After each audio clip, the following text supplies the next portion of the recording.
What is up, bros? I'm Jonathan. And I'm Caleb.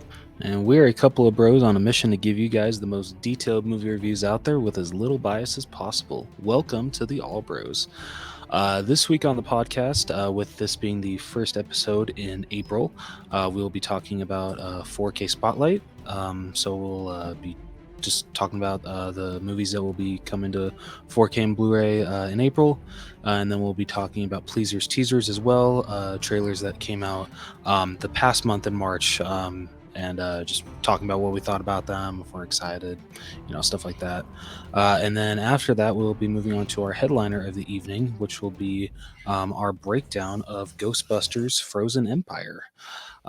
So without further ado, Caleb, what do you say we get started? Say, let's do it. This is Failing Hollywood with me, Billiam, Grant, and your host, Mikey T. We work in film, and it's terrible. There's like strikes and stuff, and then COVIDs and stuff. And I keep a toaster next to my bathtub. Yeah, because we work in props. That's why. We work in props. That's why. Not because I want to die. Yeah. Oh, I thought you kept your soap hot. Flick it down, heat it up before you rub it all over your body. I was gonna make a funny joke, but then I forgot what I was gonna say. Don't you hate that? Yeah. Well, with reference to the Failing Hollywood ad, I was gonna be like, damn, I wish I could actually have a good reason for keeping a toaster by my bathtub. But all jokes. Anyway, getting started with a 4K Spotlight. I feel April is pretty stacked. We got a lot going on. And there are a couple things that we usually don't talk about, but I feel that for how cool the release is, I feel that we should talk about it. So, but first getting off, at the beginning of the month, we got Jason Statham's Beekeeper coming out. Statham. Sorry. What? I don't know how We've done some of his movies on this podcast before. I don't know how to pronounce names. Okay. Kiss my ass. But yeah, Jason Statham's Beekeeper. I'm going to be honest, I have no interest in seeing this. I honestly don't either. Okay. It seems like one of those mindless action. I know. It seems like a really mindless action movie. I mean, honestly, the poster's kind of cool. I will give him that. Like, the poster actually kind of does it for me. Yeah, the poster's sick. But just, I don't know. I don't have any interest in it. You know what this kind of reminds me of?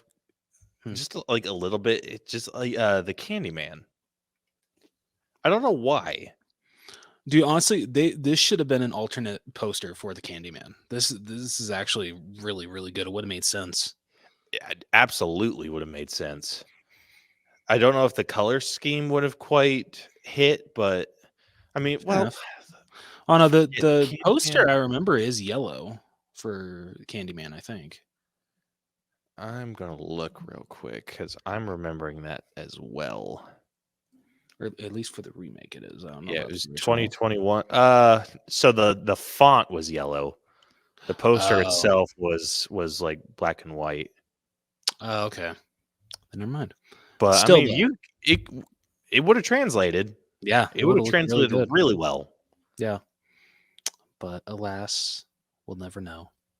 I mean, unless someone just decides to do a mock-up of it, because Photoshop and everything. Yeah, this is one that I'm probably going to see because Brielle loves those mindless action movies. When she decides to watch it on streaming. Okay, is Brielle a Fast and Furious fan? A fan's a strong term. She has seen the movies. She likes to make fun of them. I like it. Yeah, so it's like not quite a fan, but not quite a hater either. Like she enjoys the mindless violence and just like the over the top, just absolute bullshit. But she likes watching it to make fun of the movie. Like, I don't know. I just, going off topic here, I just wish that they would actually go back to just being about racing and not being about all this stupid family shit. They can't anymore. True. That ship has sailed. Darn, in the next, or what was it in Fast X? They went to space, or is that in the next one? I don't know.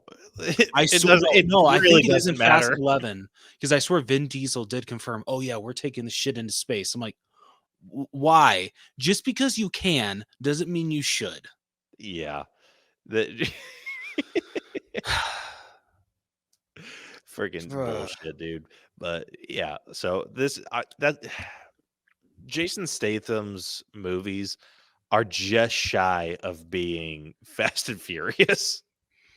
Yeah, that's true. I mean, come on, the Meg is literally the just take away the cars and add a shark. There you go. Exactly. Exactly.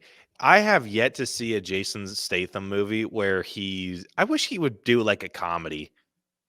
Same here. Like he was in a comedy, The Spy, but he was still the like straight faced character. Yeah, I want to see him try to do something funny. I do too. I bet, like, even if it's like I bet he would have been a really good alternative to Dave Bautista's character in My Spy. Ooh, yeah. I would have actually really liked to see him in that movie. Nothing against Batista, but I mean, Batista did great in that, but I would have liked to see that's the kind of vibe that I would like to see him in versus this super hardcore badass all the time. It's just like, okay, you've overdone it. yeah, I mean, but what sucks about him, I'm sure he's just like, well, they keep doing well at the box office, or at least decently well, and I get a good paycheck from it. People still like seeing me in these kind of roles, so if it ain't broke, don't fix it. Because that's how Liam Neeson feels with all of his movies that he does. Because like literally everything after Taken just feels like a ripoff of Taken, but people still go and see him. They still make money. He still gets a good profit from it. So Yeah, that's also bullshit because Liam Neeson is so much better of an actor than the action like Taken movie. Taken, I oh, wouldn't even put 100%. that in his top 5 films. I wouldn't either. Take the first Taken. I enjoy. I actually think it's a good thriller. Taken It's a 2. great thriller. Yeah, I never bothered with Taken 2 or 3. And I've never seen any of like the other movies that I feel are just his character branching off from Taken. And honestly, I don't know if I really have any desire to. Yeah. Gosh, there's so many other like genres that he could touch on.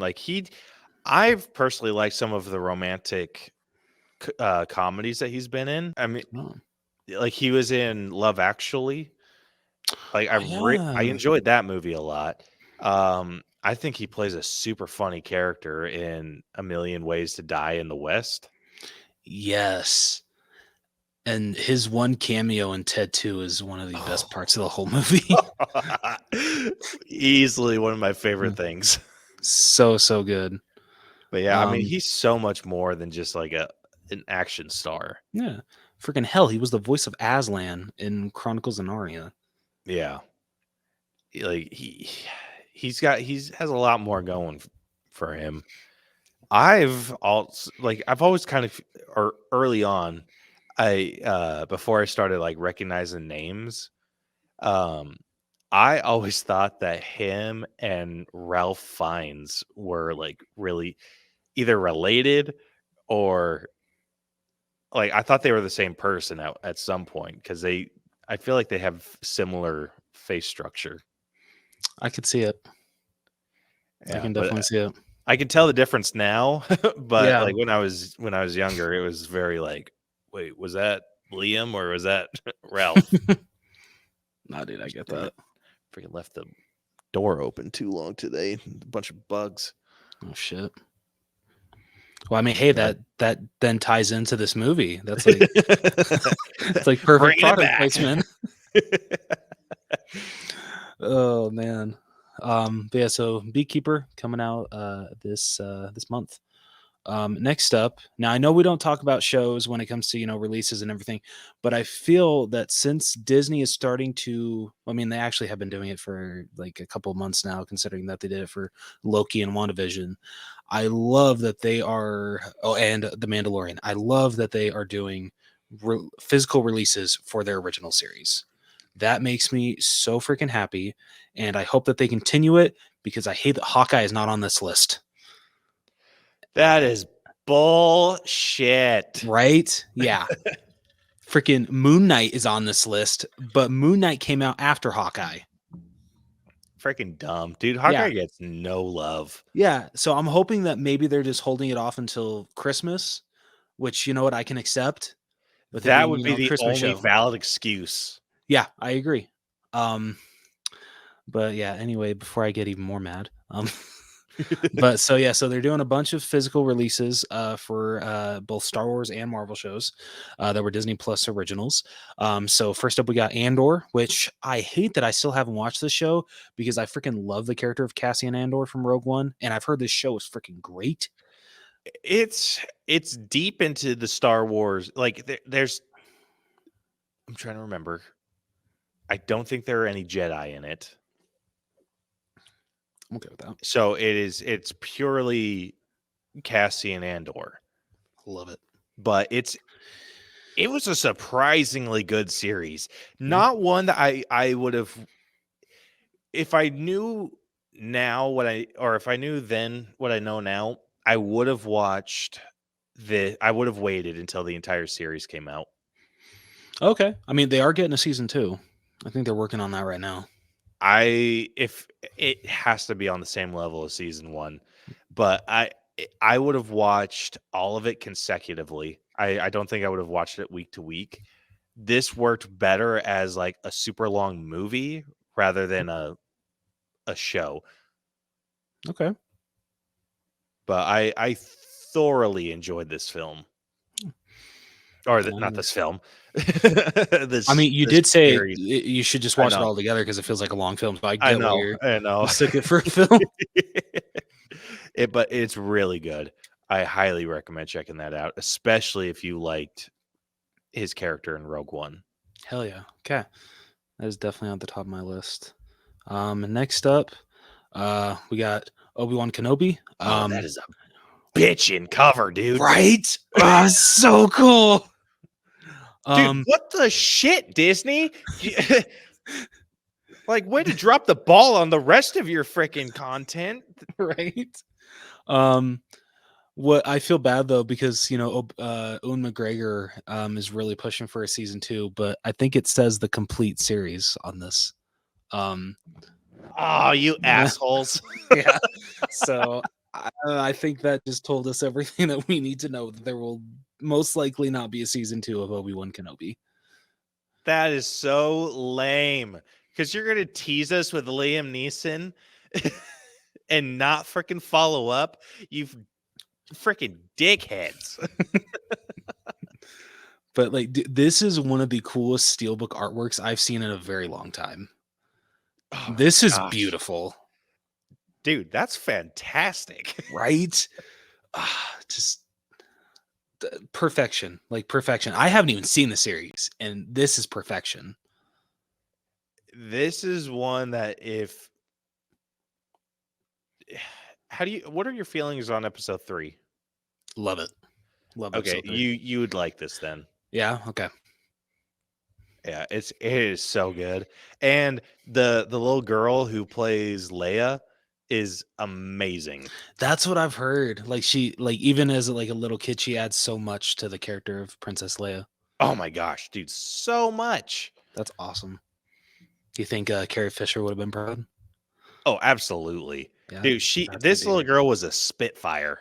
That's good to hear. That's really like she's exactly what I imagine Leia being. Okay, hell yeah, love it. Yeah, no, dude, I'm so behind on my shows. I really got to step it up. So we got Obi-Wan Kenobi. Next up, we got Moon Knight. Dude, these covers are freaking dope, right? They're so good. Oh man, what the hell, Disney? Dude, if Like, you saved all Hawkeye's the- isn't as good as these, I'm gonna be so mad. Ooh, if it's like Christmas themed, that is just a disservice to the character. Oh, agreed. Absolutely agreed. But god damn, dude. It's beautiful. Like you got like people are just listening to this. You got to look these up and just see how beautiful this artwork is. Because we like even if I try to explain it, I can't do it justice. Yeah, it is crazy good. This I've always been a really big fan of how Moon Knight looks as a character. I was first introduced to him in Marvel's Ultimate Alliance on the 360, and I like he was a character that I played as before I was able to unlock Hulk. After Hulk got unlocked, I was like all Hulk all the time, but Moon Knight was the So character before. All right. And I loved playing as him. And so I was super pumped when they announced this series.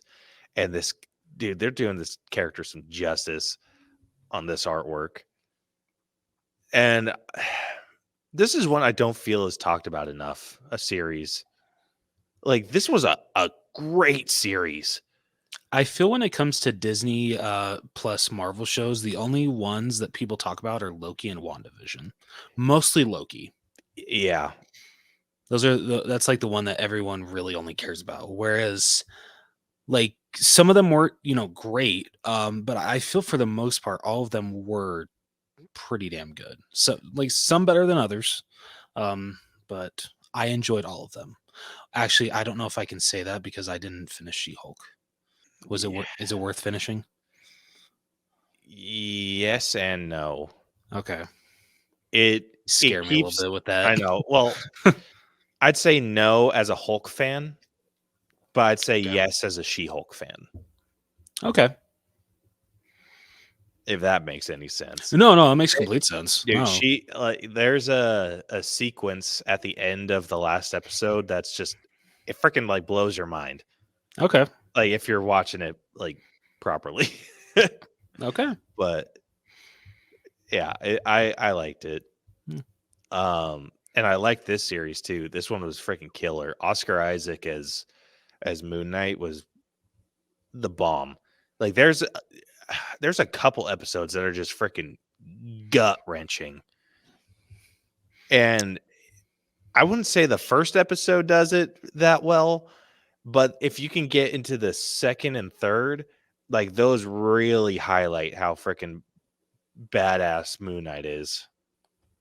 Okay. But I'll have to check it out. big fan of this one. Nice. And then I think this is the last one for the steel books coming out. The Falcon and the Winter Soldier. Ooh, Yeah, this is blue. Yeah, I agree. Like out of the four, I feel Andor is probably the most plain. Which Andor looked fine. Like it works for it. I'd put this at number 3. Fair enough. I like the concept, but it's missing blue. Yeah. Like it needs a touch of it somewhere. I don't quite know if it worked better in the center, like where US agent is. I forget what his name is. Or if it would work on the outside better. Damn, yeah, I can't remember either. Son of a bitch. Yeah, I'm just gonna call him US agent. Yeah, there we go. But I think I would have preferred to have Sam's Captain America suit highlighted. Agreed. Like, come on. It's a missed opportunity. Like, I understand it's Falcon and the Winter Soldier, but he's like Captain even before America this, even before the show came out, they spoiled that. Oh yeah, he's gonna finally become Captain America in this one, and this is how the suit is gonna look. Yeah. So we already knew going in. I'm not the biggest fan of this cover for multiple reasons. No, that's fair. It's okay. The concept's there. It needs some tweaking, but it's all right. You know what? Just because I like when one character, it's one character first, then the one second. I feel that the first character's name, that character should be on the left, the other one on the right. So I hate that the characters are flip flopped here. The Falcon should be on the left. The Winter Soldier should be on the right. It's called the Falcon That and the Winter Soldier. that is a very valid complaint. Like, come on, guys. I also not would that have hard. taken U.S. Agent out of this too. Yeah, He feels so out of place. like he's making it too busy, and it's a it's not simplistic, but like it's I guess it's like straight to the point, which is fine for a steelbook, but with his like character just like kind of just added there, it makes it feel way too busy. Yeah, I can definitely agree with that. Oh man, yeah, I could have improved this way more. Yeah. But you know what? I'm just happy that we're getting physical releases of these series because that is just freaking awesome. That makes me very happy. Yeah. Yeah. Next, oh, sorry. No, I was just gonna say again, too much red. Way too Yeah. much red. Agreed. Next up, kind of well, no, I don't think a spoiler alert because did we say last week what we were doing, or was it up in the air? I Oh, can't remember. we said it was up in the air last week. Okay, well, so this is what we're doing next week. Yeah, so spoiler alert for next week. We are going to be breaking down the Oscar-worthy Madam Web. Okay, I haven't seen it yet, so That's true. Let's. I'm try gonna and stay laugh my ass off spoiler-free. if Caleb actually likes it. I'm gonna laugh my ass off too. I doubt I Yes. will, but I would find that very funny if I did. Because, like I said last week, it will become the All Bro podcast if he actually genuinely likes Madam Web. Just saying. If there's anything I do like, it's this freaking cover. Really, I hate this. What? Yeah, I hate this. I think it looks stupid. No way. You're out of Yeah. your mind, dude. I mean, I wasn't gonna buy the movie because I hated it, but yeah, this steelbook is definitely not helping its case with adding it to my collection. I don't know. I mean, maybe it's just because I did not like her final suit. And I'm not even gonna get into detail with that. But yeah, I don't know. The steelbook does not do it for me. I'm glad that you like it. Like, I'm glad that one of us actually likes it. Yeah, I mean, I dig it. Like, I like seeing the other spiders. Like, it kind of like splattered through the background. I think that it almost looks like it's blood dripping. Like, that seems a bit weird. But I like the webs that are kind of holding her. Right, that's fair. And this is just more. Maybe it's just more because I'm familiar with the character. Like, this is kind of how she's supposed to look. Yeah. Okay. I only know the character from the '90s Spider-Man cartoon. That's about as much as you need to know about her. Yeah. Okay. And I mean, I am remembering her character decently well. Maybe it's just because I'm so used to seeing her elderly. That's the same word, Jonathan, dumbass. Did you ever watch the Ultimate Spider-Man? I did not. Okay, so they kind of have a tie-in with her in it. Like they bring in a Spider-Verse situation in there, and she is part of that. Oh, okay. And they kind of have where it fits more in line with this version of her. Interesting. Well, maybe I should have watched that. And no, I probably still wouldn't have enjoyed Madam Web. But I'm spoiling it for next week. I'm not going to say anything more. Yeah, I've heard nothing but bad about this, and I'm fully anticipating that to be the case with me. Dude, like, yeah, I cannot wait to hear your thoughts about this movie. Yeah, so that's the Steelbook coming out from Madam Web, and then the bare bones release on 4K and Blu-ray is literally just the poster that came out with the classic tagline, "Her web connects them all." Lame. Very, very lame. It's very bland. Yeah. It's the classic flying characters poster. I forget what they call it, but like every movie does it. Yep. Floating character poster, that's what it is.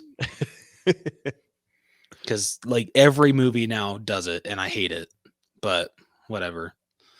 Yeah, this versus the other one, I would take the other one in a heartbeat. You know, if I had any intention of picking up this movie, I would too. Because like I always tell myself, oh, even though if I hate it, I still need to pick it up. I never even bothered picking up Morbius, which honestly really shocked me. I would have judged you very harshly if you had. Okay, good. And yeah, I have no intention of picking up Madam Web either. So Sony, you got to be better about these Spider-Man movies. Or at least Spider-Man universe movies. Your Spider-Man movies, strictly Spider-Man, they're fine. They're great. It's everything else that's not great. Yeah. And then I think there's one more. Oh, yep. Mean Girls. The 2024 broad musical remake version, whatever the hell you want to call it, is also coming out in April. So definitely excited about this one. Definitely going to pick this one up because I had a really fun time with this one. Yeah, this is a pretty great movie. So I like the cover though.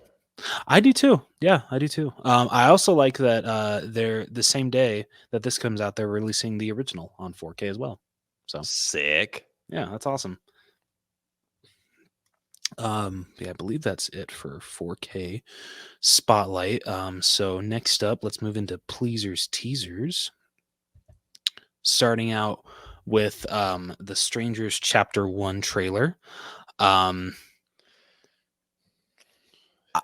I'm excited. Yeah, that's fair. Like, I'm excited for it because it's a Strangers movie. And it definitely looks well, actually, I'm not even gonna say it looks better than the second one because I actually dug the hell out of the Strangers Pray at Night trailer. Like that trailer got me freaking hyped for that movie, and then the movie was just okay. So I'm hoping that this one's actually good, but just I still don't know how to feel about them splitting it into a trilogy and really diving into who the strangers are and their background. I don't need to know that. Yeah, All I they're need the to know strangers, not the acquaintances. Yeah, they're three twisted, messed up people that enjoy effing with people and killing them. That's all I need to know. There's that. I get what, like, I'm fine with them all now just like wearing like grungy clothes, like just coats and everything. Like the man in the mask doesn't wear a suit anymore. He's just wearing a freaking like jacket over. The only one that it just doesn't look right is Dollface's mask. And I think I pointed this out in last week's episode when I talked about The Strangers Pray at Night and this movie a little bit, but just hers because the girl has her beanie over, she has a beanie and then she has the mask over that, and it looks weird. Like I don't know, Dollface's mask needs to actually have hair out. Yeah, I'd agree with that. It just doesn't work. But I mean, like Man in the Mask and Pinup Girl, they look okay. And the couple, actually, I will give them this. Actually, the couple, I really like the couple that they chose for this one, especially the girl. She's doing a great job. But like them kind of like twisting some of the lines, like when the lady says, "Why are you doing this?" and they say, "Because you're here." It definitely doesn't hit the same as because you were home. Like, yeah, but regardless, I'm still excited. It's a Strangers movie. The original is one of my favorite horror movies of all time, so I'm gonna give this a chance, and I just really hope it doesn't disappoint me. Fair enough. I don't know if I've ever seen the original.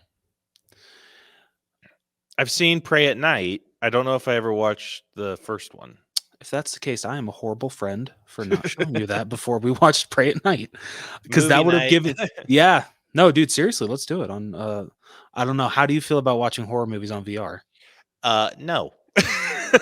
Okay, so next time I'm out there, The Strangers in person. Got it. Okay. Like, how bad of a horror? Like, compare it to like Halloween Kills. I mean, dude, honestly, the only thing with the strangers is there's like some jump scares, but dude, I can call them out for you if you want me to. I would prefer that. Okay. I can do that. Because you'll definitely get like a lot of glass breaking and like the strangers messing with them. Oh, freaking cheap ones! I hate those. But they make it work. Like it, like I think you'll really like the original Strangers, and I don't know if I'll make it out there before this one comes out. So I don't know if well, actually, I don't even know when you're gonna watch this one. So maybe hold off on, or unless we're actually gonna want to break this down. Hold off on this one until I can show you the original. I am down to break this one down. Okay. But I say if let's hold off on setting anything like in stone yet. Okay. Just on the off chance that there's a lot of context that I would need from the first two. Sounds good. Because I mean, I'll rewatch Pray at Night, and then I'll watch the first one if I'm assuming that you don't really need to, because I think that this is a reboot. Okay. But I mean, it does say chapter 1, so yeah, it just that's kind of true. implies that maybe this is okay. Okay. But I would love for you to see the original. I'm down. So yeah, even if you watch this before, next time I'm out there, that is definitely on the list for movies we're watching. Hell yeah. All right. Next up, we got the second trailer for Inside Out 2. And this is an interesting one because I really enjoyed this trailer. And from what I remember, Caleb did not that much. He thought it was just okay. It was just okay. Like, I really hope that they explain why the main 5, I think it's 5 one. Is it 5 or 4? No, it's 5. Okay, 5. I hope they explain why the main 5 are in charge of everyone else's. I think yeah, I agree. But I mean, considering that it definitely is showcasing that Riley's going through puberty, and as we all know, that is the most emotional roller coaster that you will go through.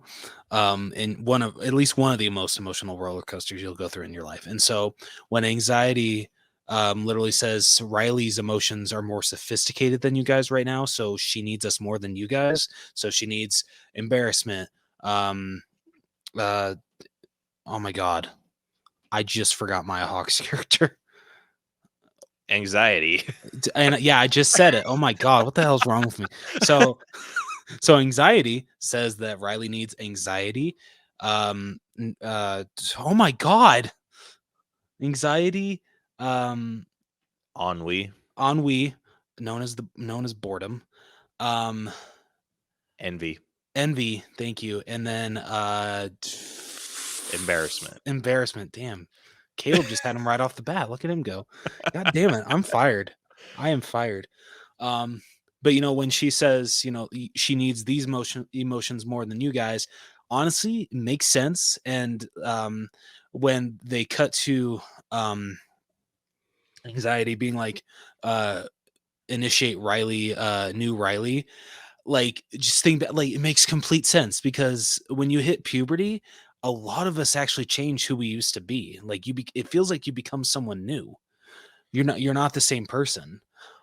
So I actually really like what they're doing with these new emotions. Yeah, it's unfortunate seeing the OG emotions sidelined, but it makes sense. And I'm assuming that by the end, I don't think these emotions are going to stick around, or maybe they'll morph into the OG emotions, and they'll only just hover around.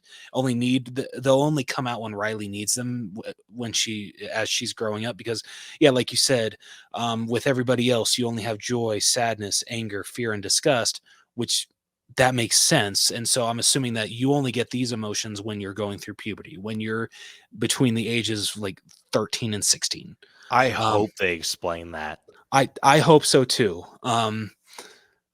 Cause yeah, I definitely get where you're coming from.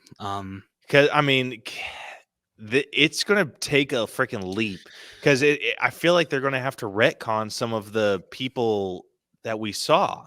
Like the one that comes to mind is I forget if it was the pizza. No, not the pizza shop owner. I think it was like a cool girl. And then it like when her emotions and they're just like they know we're a fraud. Or no, it's the goth girl. Yeah, oh yeah, because they're literally all the same. Like they're not different at all. Like joy, sadness, anger, fear, disgust. Like they don't actually resemble that. Like literally, they just look like the characters, but they're all literally I feel they're all literally depression. Yeah. So it that is where I feel like maybe they screwed up because it's like I feel like if you're gonna have these emotions, that feels like an anxiety thing. So, and I hope they explain like why some characters have the emotions that all look like them. Yes. Like, is that like a thing that you just get when you get older? But at the same time, like you pointed out with that teen girl, they all looked the same. Yeah, like with the goth girl, they all dress goth. Yeah. The boy that was in O'Reilly all had like the goofy looking hat, like they dressed up like him. The dad, all of them had mustaches. The Yeah. mom, all of them are wearing glasses. Like it tracks, and I hope that they explain that. I hope so too. I don't know if this is going to be a movie that takes place within like a weekend like the first one. I hope this one takes place over a longer period of time. I hope so too. Yeah. Like, and I think I saw a comment on this trailer being like, "Wow, I can't believe like Pixar is going this deep with Inside Out 2 and like taking it to like this big of a level when it comes to like Riley's emotions. Like, they didn't do that with the first one." And I'm thinking they did. I feel at the end when literally, as Riley's getting on the bus and leaving, Fear points out, "Guys, we can't make Riley feel anything." With fear, not fear, sorry, anger, disgust, fear, anger, disgust. Like that part when he says that just still like freaking like breaks my soul, because you're just like, yeah, Riley is literally facing probably the hardest depression that she might in her whole life at that point, and it is so honestly a little hard to watch when you fully understand what she's going through. Yeah. Great scene though. I hope they don't drop the ball on this, because Inside Out is one of the best modern movie, like Disney / Pixar movies to come out. Dude, it honestly, Inside Out is in my top 3 favorite Pixar movies. I love the first Inside Out. So yeah, dude, if they don't make the sequel as good as the first one, I'm gonna be so disappointed. Yeah, same here. It just, I think the thing that like the big thing I don't like is that they've kind of like you can cover all of the emotional spectrum with those 5. Like Yeah. with anxiety, like it's fear. And then embarrassment, that's just fear and I feel disgust. Yeah. Then I mean envy is a different one, but I have a hard time with envy. Like that's not like envy's a state of like just I'm trying to think of like a combination of what you can make envy. Maybe that's like a sadness and fear. I don't know. Or Not could it be fear. sadness and anger? A little bit. Maybe. Yeah. Yeah, I feel like that could be there. And then like ennui, like boredom. It's just That's the one out of like these 4 that I'm just like, that one feels really unnecessary. ennui and envy feel unnecessary. Yeah. And I'll take embarrassment, and I'll take anxiety. Yeah, those two make sense. But yeah, envy and I'm just gonna call it boredom. I'm not gonna call it ennui. Um, yeah, they better do a really freaking good job explaining as to why these need a very like an actual specific emotional character. Yeah. Or I will be very disappointed if they drop the ball with this. dude, yeah, seriously. But yeah, so yeah, that's the Inside Out 2 trailer 2.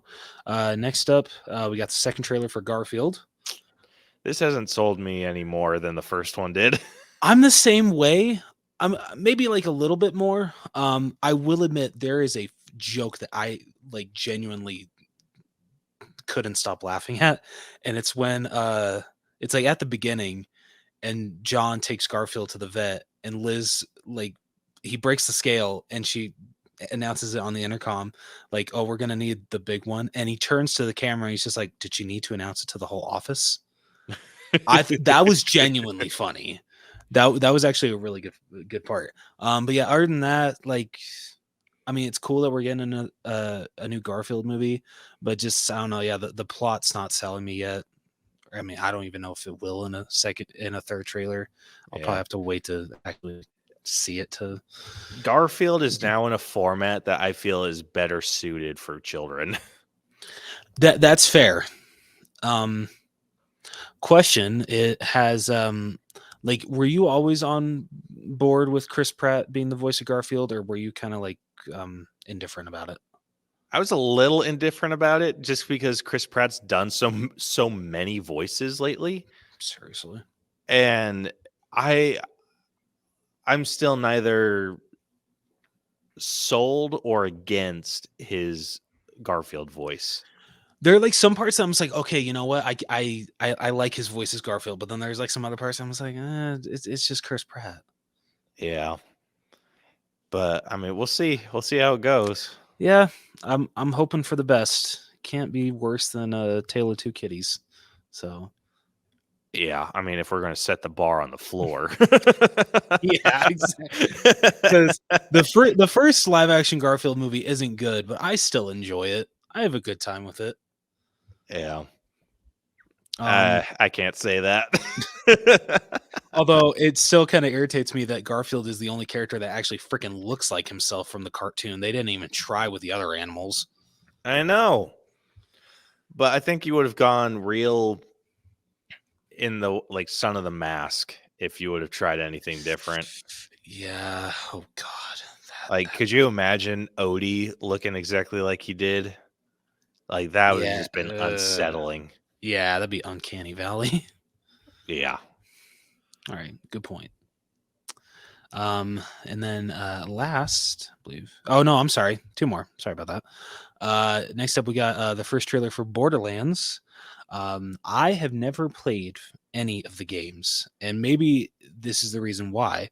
But I actually am interested in this one. This one actually looks fun. It looks super fun. Huh. I have not played the games either. It is on my list of things to play. But yeah, I haven't played them. I hear they're super fun though. That's what I've heard too. I know it's one of my sister's favorite game franchises. Game franchises. Jeez. But no, this actually looks like a lot of fun. It's very, like Kevin Hart's really good. Actually, I feel he's one of the rare comedians that can actually do serious roles quite well. Like freaking The Upside, and then that movie that came out on Netflix where he's a single dad. Oh, Fatherhood. Yeah. That's a great movie. Yeah, that's what I heard. So he can actually do serious very well. And so, but it's still like a little weird in this one, seeing him like be like the serious guy. I know it is going to be very different. But freaking Kate Blanchett, like she freaking loved her in this trailer. I'm hoping Jamie Lee Curtis has more to do. Because like you only got a glimpse of her, but like maybe that's just her character. She doesn't have a lot to do in the games. But I mean, I'm happy that Jamie Lee Curtis is in this. It's freaking awesome.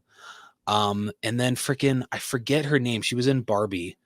She played America Ferrera's daughter. Oh my gosh, dude, she has been in so much shit lately. But she's great. She I is. don't blame Hollywood for casting. I loved her in this trailer. She was. I gotta look up her name because I can't just like leave her as the girl from who played the daughter in Barbie. Yeah. So I mean, dude, she was in Barbie. She played young Ahsoka in the Ahsoka series. Like, Didn't she play young Gamora too? Yep, she played young Gamora. Okay. Like, dude, she has been in a bunch of shit. So Ariana Greenblatt, and she's playing Tiny Tina. Yeah, freaking dude, she like her IMDb is freaking ridiculous. Like, it's freaking crazy. Like, I'm trying to think of, or just going through, like, Ahsoka. She played young Ahsoka Tano. She played Sasha in Barbie. She voiced Tabitha in The Boss Baby, or in The Boss Baby 2. She played young Nina in The Heights. Young Velma in Scoob. Cool. Young Gamora. She played in A Bad Mom's Christmas. Like, and then she played. Oh, that's one episode. Never mind. But yeah, she's been in so much freaking shit. And then, yeah, and then she's playing Tiny Tina in Borderlands. Like, her career has been wild. Yeah. And then of course you can't forget Jack Black playing Claptrap. Love that. That is like I haven't even played the game, and I'm sure I feel even fans would agree that's just perfect casting. Jack Black could get cast as freaking anyone, and it's perfect casting. It's true. Like, I feel the man can do no wrong. Yeah. Because even if the movie sucks, he's always one of the biggest standouts for it. Oh yeah. Because even if he hates the script, that I'm sure he doesn't think that it's going to be good, he still gives it his all and makes sure that people are going to enjoy his performance. I don't know if he takes roles like that, like ones that he doesn't like. I mean, honestly, now where he is in his career, I don't think that he has to. Like I like that he can like pick and choose now. Yeah. Like, he was very on the fence about taking on Bowser. And it was until they like talked him into it that he was like, okay, cool. Like, I got it. Or I don't know if it was taking the role of Bowser or if it was singing. Oh, okay. Like, because I think one of the things, in the interview that I saw, he was saying, like, I am very protective over the music, because everything that I do is kind of tied into what Tenacious D does. And he says, and I don't want to be like writing some like super cheesy tune unless I really like it. And so when they like allowed him to kind of do whatever he wanted with the song, like, he's like, all right, cool. And was able to write something. And he's like, if I didn't like the song, I wouldn't have done it. Hell yeah. But yeah, I'm pumped for this. I'm very pumped. As am I. This has a really good aesthetic. It does. Yeah, it really does. This just looks like a blast at the movies. That's what I'm getting from this trailer. And honestly, nowadays, that's one of the biggest things that you want, to actually get people to go to the movies, because unfortunately a lot of people don't. And also, and I've said this so many times, theater etiquette sucks nowadays. Oh my gosh, dude. But anyway, let's not get, because that could be just a whole episode. We were getting fumed. Yeah, that could just be a whole episode, just talking about movie theaters dying and theater etiquette. That'd be a funny ass TikTok from us, though. That would be. Yeah. So last but not least, we got the first trailer for the Crow remake. I have not seen the original Crow. For what happened, and may he rest in peace. It's really, really sad what happened on the set of the original Crow.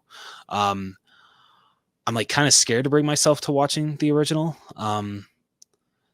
But I will say that the trailer for this one actually did convince me to not only see this one, because I actually want to check this one out, but I just might actually like hunker down and watch the original. I think I'm on the same team. I think I'm going to watch the original like right before this comes out, or like right before I go see this, just so I can have that side by side comparison. Yeah, Because I mean, this trailer sold me pretty quick.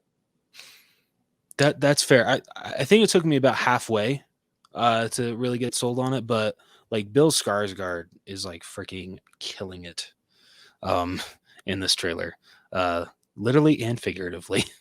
Yep. Yeah, freaking he is doing great.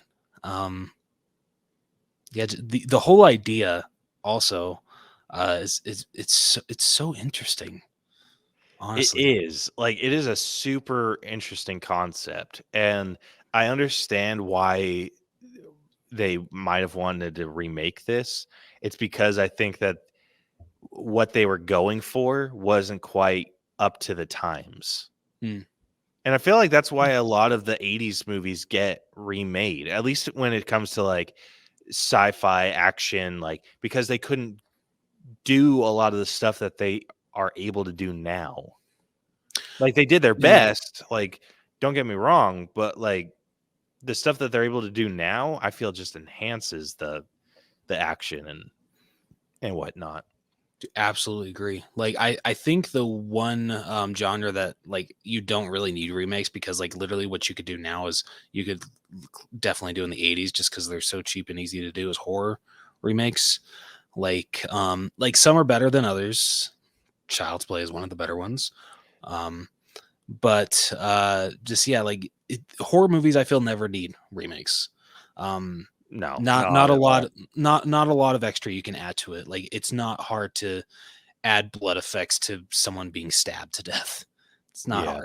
hard. What you could do in the 80s, you could easily do in the 2000s. The only horror movie you cannot rewrite. And I think a charm to horror, and I think it's something that the horror community really takes notice of, it's being able, like what you're able to pull off with very limited resources. Yeah, so true. Like I don't think like big budget horror movies, I don't think do very well. It's always the lower budget ones that like seem to kick ass. Yeah, I'll tell. Speaking of, sorry, I know we're talking about The Crow, but speaking of horror movies, before before you watch Ghostbusters: Frozen Empire with the trailers, did they show the trailer for Tarot? I don't think so. Okay. That actually I'm actually genuinely looking forward to that horror movie. I'm sure it's not going to be great. It's like a classic, like what they did with Ouija. Like, you take like either like a board game or like with tarot, like card reading, and turn it into a horror movie. But just freaking like the I don't know what it is, like the visuals in that movie, and like the chant that they're saying at the beginning with tarot readings, just like it really sounded cool, and I'm actually like really excited for that one. Very interested in checking that one out. Yeah, I'll have to check that trailer out then. Yeah, no, dude. Yeah, I recommend it. I think I don't know if you'll actually watch it. Does it look 'Cause, scary? A little. I felt bad because this is what kind of sucks about Ghostbusters being PG-13 is a lot of parents, understandable, they want to bring their kids to a Ghostbusters movie. They grew up with this stuff. I love that. That's awesome. And so for one of my viewings, I'm just going to spoil this right now, guys. So we're recording this on the 26th. I have seen Ghostbusters: Frozen Empire every single day since it came out. So from Thursday to Tuesday, I have seen this movie 6 goddamn times. But anyway, moving past that, for one of my viewings, there was a family just like a couple seats away from me, and there was a little girl that was the closest to me.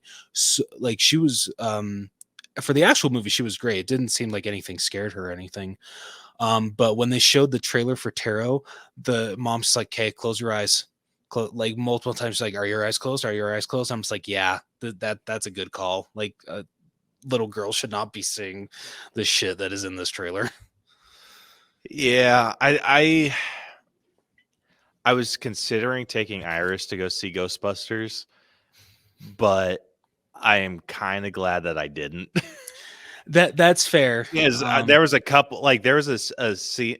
We'll get into it, but there was a scene that got me, and I was like, oh, and I'm like, yep, that would have freaked her the hell out. Yeah. Okay, well, good. Did you show her Afterlife at all by chance? No, I didn't get a chance to. Oh, okay. All right.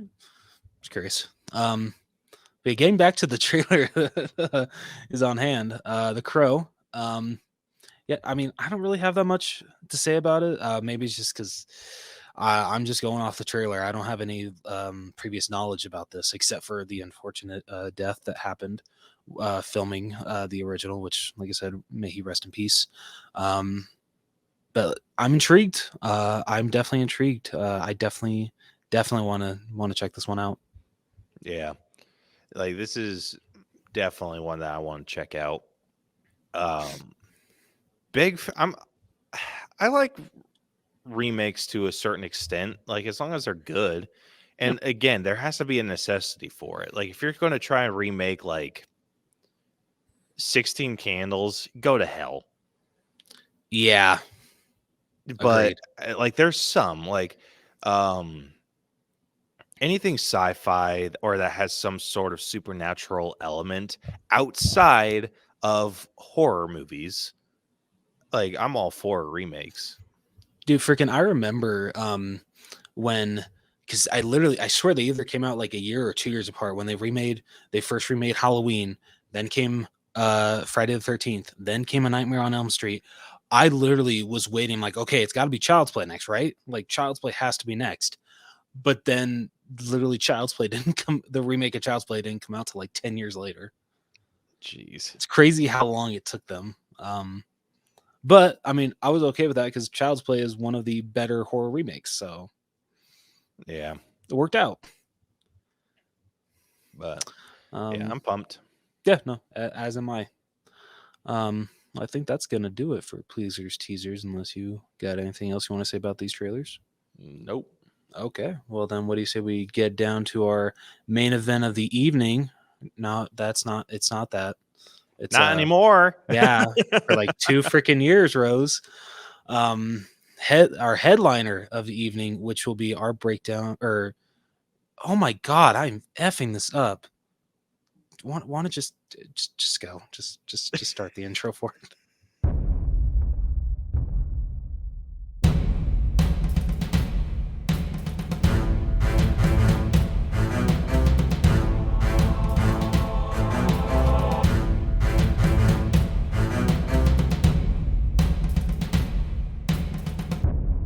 All right, so before we get into our breakdown of Ghostbusters Frozen Empire, Caleb, do you want to let people know how we break down movies on this podcast? I would love to. If you are new to our breakdown system, we have split movies into 8 different categories that we individually score to come to a final All Bros letter grade. The 8 categories we score are story, writing, acting, character development, effects, music, costumes, and then we give it our own personal score at the very end. All of those numbers get magically added up and spit through our algorithm and give us a letter grade to compare this movie to others of a similar grade, as well as a percentage that, despite what other people may say, doesn't quite matter as much, but it is really fun to see where these rank up. Not pointing fingers. Not pointing fingers. DJ. Anyway, shit. so yeah, if you have not seen Ghostbusters Frozen Empire, I would this is a hard one to spoil. I would say this is one you go for pure enjoyment. Yeah, I can definitely agree with that. But boy, despite that, enjoy it. Yeah, despite that being said, if you don't want the movie spoiled for you, and you choose to listen beyond this point, it's on you. Yeah. So yeah, we will be putting our official spoiler warning right here. So if you listen beyond this point, sorry. Because Rose will be reading the entire synopsis for this film in our favorite segment that we like to call Reading with Rose. So without All further right. ado, Rose. All right. In July 1904, New York City. Wow, I'm already effing this up. Okay, take two. In July 1904, New York City Fire Department firefighters find over 30 people frozen to death inside a gentleman's club, while a stranger chant in extinct languages plays from a phonograph. The only survivor is a woman in a suit of armor clutching a mysterious orb. I just want to point this out. Like, I freaking love this opening. This was so freaking great. It was a pretty freaking sick opening. Right? Oh, so good. Right. In the present day, Callie Spangler, her boyfriend Gary Gruberson, and her children Trevor and Phoebe have taken up residence in the New York City firehouse, while Trevor and Phoebe's old friends Podcast and Lucky Domingo work with Ray Stantz and Winston Zeddemore. After catching the Hell's Kitchen sewer dragon, the team faces public backlash and threats from Mayor Walter Peck, a longtime opponent of the Ghostbusters. To appease Peck, Callie suspends the rebellious teenager Phoebe from the field until she is a legal adult. Phoebe meets and befriends a ghost named Melody, who died in a fire with her own family when she was 16 years old. Ray and Podcast have been collecting cursed objects at Ray's occult books. One patron, Nadim Razmati, sells Ray the orb which belonged to his late grandmother. When Ray tests its PKE levels, the orb unleashes a psychic charge that damages the wall around the firehouse's ecto-containment unit. Oh, God. Okay. Ugh. Okay, I'm sorry. I'm good. You sure? Yeah, I think so. Okay, yeah. Okay, I'm just going to start that sentence over again. So the orb unleashes a psychic charge that damages the wall around the firehouse's ecto-containment unit, which is dangerously close to capacity. Winston and Lucky introduce the Spanglers to Winston's privately owned Paranormal Research Center, where despite having reverse-engineered Egon Spangler's ecto-containment technology into a machine that can extract spiritual energy, Dr. Lars Penfield is unable to pull anything from the orb. God, I'm failing this. Trevor, Penfield, and Lucky visit Nadim and discover the hidden brass-lined chamber where Nadim's grandmother stored the orb. Or as we like to call it, the sex dungeon. Dude, that little bit was hilarious. If this was a sex dungeon, would you have chains hanging down? Yes, you would. Yeah. Walk right into that, man. A psychological evaluation by Peter Venkman reveals that Nadim has latent pyrokinetic powers. Melody visits Phoebe at the firehouse, where she takes special interest in the containment unit. Oh my God, what the hell's wrong with me? Unit. That was a classic Reading with Rose Yes, episode jeez. this week. Unbeknownst to Phoebe, Melody is manipulating her on behalf of the trapped entity from the orb. Ray, Phoebe, and Podcast visit Dr. Hubert Wartsky. Because they never say his name in the movie, so I just got to make sure I got that right. Wartsky, at the New York Public Library, where he explains that the orb was meant to imprison a demonic god, Garaka, who sought to conquer their dimension with his ability to telepathically control ghosts and to lower temperatures to absolute zero when feeding upon negative emotions like fear. Garaka was trapped after a battle with 4 sorcerers, the Fire Masters thousands of years ago, by exploiting his weaknesses on fire and brass, where he was briefly freed later by the Manhattan Adventure Society in 1904, killing them before being recaptured by one of the Fire Master's descendants, Nadim's grandmother. The library had archived the phonograph cylinder recording of the club's ritual. A poltergeist known as the Possessor attempts to steal the cylinder, which Phoebe destroyed during the ensuing chase. In response to the Ghostbusters again damaging the city's properties, Peck seizes the firehouse and impounds their original equipment. Phoebe runs away from her family to see Melody and deliberately turns herself into a ghost for 2 minutes with the lab's extraction machine so that she and Melody can physically interact. But Melody reveals that she agreed to free Garaka from his prison in exchange for passage to the afterlife. However, she is unaware that Garaka was only using her. By forcing Phoebe to recite the ritual's chant, Garaka escapes his prison and freezes the city. Realizing that Garaka intends to free the ghosts from the containment unit to rebuild his army, the Ghostbusters gather to defend their headquarters with new gear, while Nadim does his grandmother's brass armor. Dons his grandmother's brass armor and practices his pyrokinesis to help them. When Garaka arrives, he easily overwhelms the Ghostbusters and breaks the containment unit, freeing the captured ghosts. Phoebe reconfigures her proton pack with brass-like alloy, making Garaka vulnerable to its stream. Realizing her mistake, Melody turns on Garaka and helps Phoebe and Nadim restrain him, while Ray reconfigures the unit to trap the god. Helping the Ghostbusters allows Melody to ascend to the afterlife, and she reconciles with Phoebe before joining her family. The city thaws and they hail the Ghostbusters as heroes. Despite Peck threatening to shut the Ghostbusters down, they coerce him into supporting the team and reinstating Phoebe. The Ghostbusters begin pursuing the escaped ghosts, including the sewer dragon, Slimer, and the Mini Puffs. Hell yeah. Damn, I really struggle with that. Jeez. Oh, man. I mean, we got through it. That's true. Powered through. Oh, man. Dude, this was an interesting movie. Honestly, I don't know if I would put this any higher or lower than the first one. Like Afterlife or the original Ghostbusters? No, Afterlife. Oh, okay. Yeah, I'm honestly like the same way. I feel what benefits this one, whereas Afterlife I feel is a slow burn, which is a good thing. Like freaking love Afterlife.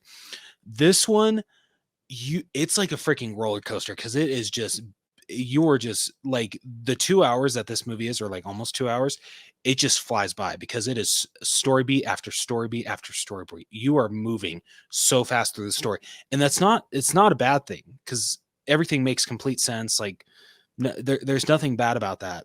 And what I really, and I feel it's clear. Did you watch the cartoon at all as a kid, The Real Ghostbusters? No.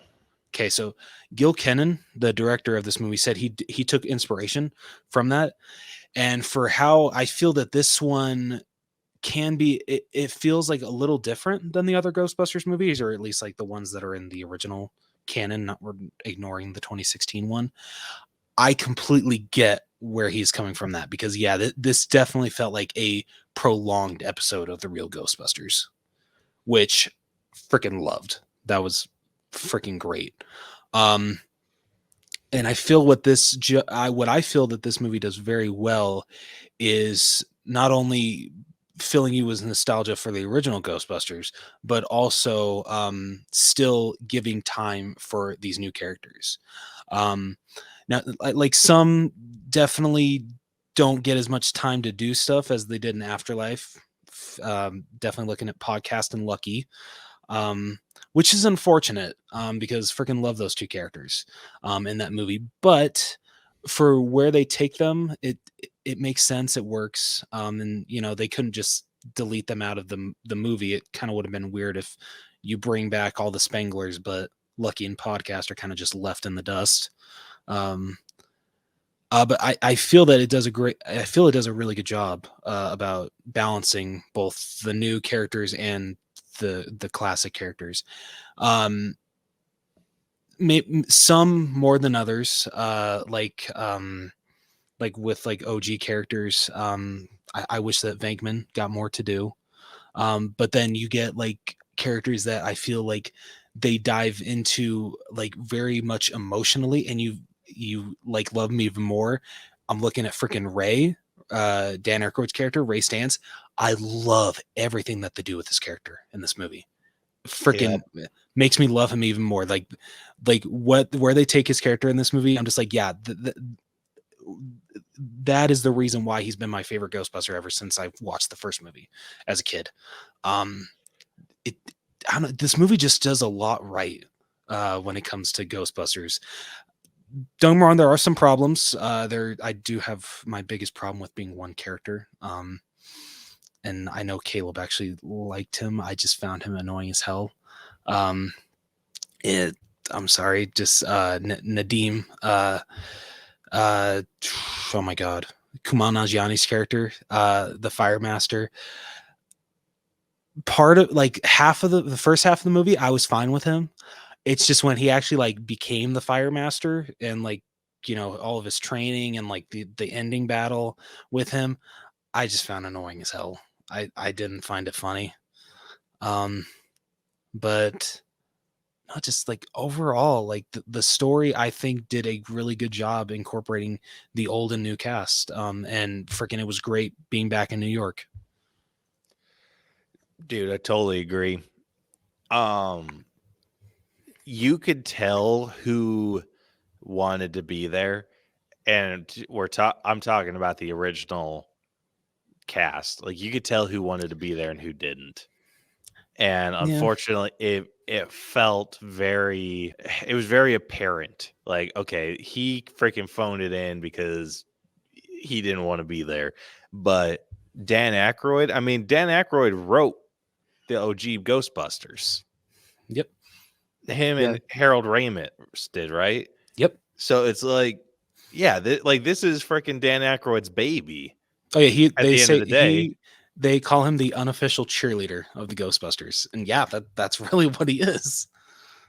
Yeah, and then for Ernie Hudson, like, he felt like he was having a good time too. Like, and then what's Annie Potts?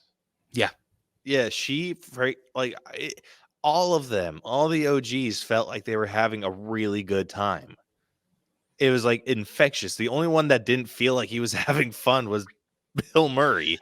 I think like I hope like maybe because Bill Murray has said that the only way that he comes back to these movies is if he feels that the story is right or if his character makes sense. And honestly, I'm sure it's also like the payday that he gets. Yeah, it's the payday, and I bet it's because someone uses guilt on him about Harold Ramis. Yeah, and like if that's the case, that does make me sad because I wish that Venkman was in this more because it's unfortunate that there's literally only 2 scenes with Venkman. One when he's interrogating Kumail Nanjiani's character, and then the final fight when they're all there. So it's really sad that that's all you see. Whereas Andy Potts, Dan Aykroyd, and Harold, I'm sorry, not Harold Ramis, rest in peace, Ernie Hudson are in it throughout. Like they actually have a huge part into not only moving the story along, but affecting the new characters. Bill Murray, unfortunately, just doesn't, and it makes me sad. Yeah, especially since it's like he was involved. Like, I thought he was going to be way more involved once they brought him in after the I guess an interrogation of Kumail's character. Yeah. Like, I was like, okay, well, now he's in it. But then it's just like he just randomly shows up like, oh, you weren't going to show up to the final battle? Yeah. Like that's odd. Like I would have even been fine if he was just kind of like in the background, not really doing anything. Like, I would like, as long as he was there, it just he was noticeably absent. Yeah, and what I noticed, or the fact that he works at the proton, not the wow, the let's just call it the new Ghostbusters lab that Winston created. The fact that he works there, that he helps out there, he has his own office. I'm very shocked that he didn't go along with Lars and Lucky when they all met up at the firehouse. Yep. Like that would have made complete sense if he just tagged along with them. Yeah, it totally would have. Overall, dude, but this movie had a really solid flow to it. I feel like there were definitely some slow parts. So I mean, Yeah. it's not perfect by any stretch of the imagination. Yeah. But where are you sitting with this story? I'm I I don't know if I'm in the 90s. I don't think I've cracked. Yeah. Don't get me wrong, I love the story. I mean, honestly, it's very rare for me to not love any Ghostbuster story because I just love that this franchise is still going, and it makes me very, very happy. But story wise, it's good. It moves at a fast pace. But just I will admit, I think maybe Afterlife story might have been just a little bit better. So story wise, I think I'm sitting at an 86. Oh man, I had to mute myself on that one. That one No. was loud. For those of you not watching the video, I sneezed. I am actually right at 86 with you. Oh, bam. Oh yeah. It wasn't perfect, but it was really well done. It had, like I said, had some issues here and there. I'd say the biggest being with Phoebe. I think her character kind of brought the pace down a little bit, but I That's did fair. like her story though. Yeah. I feel for these new Ghostbusters movies, Phoebe's character arc is always the best part. Yeah. I mean, not only is McKenna Grace is amazing in this role, just I feel that they do try to do her character justice. Like they really try to show that she truly was Egon Spengler's granddaughter, and I freaking love that because you see so much of him in her. Yeah. All right, moving on over to writing. This is, I think, the movie excels at. Oh, dude, absolutely! Oh my Holy God, absolutely. shit, was this so well written? Yeah, The humor was on point. so good. Oh my God, just on Oasis because I love so much seeing the OG cast interact with the new cast, but there are just so many well written moments, like the freaking the interaction between Venkman and Nadeem when he's interviewing him and he just keeps throwing the pens at him. He's just like, oh no, this is part of the test. That shit was freaking hilarious. Did that hurt? Yes. Did it hurt? Love that shit. Everything with Ray, like I said, with the story of Ray and the writing of Ray was just so freaking good.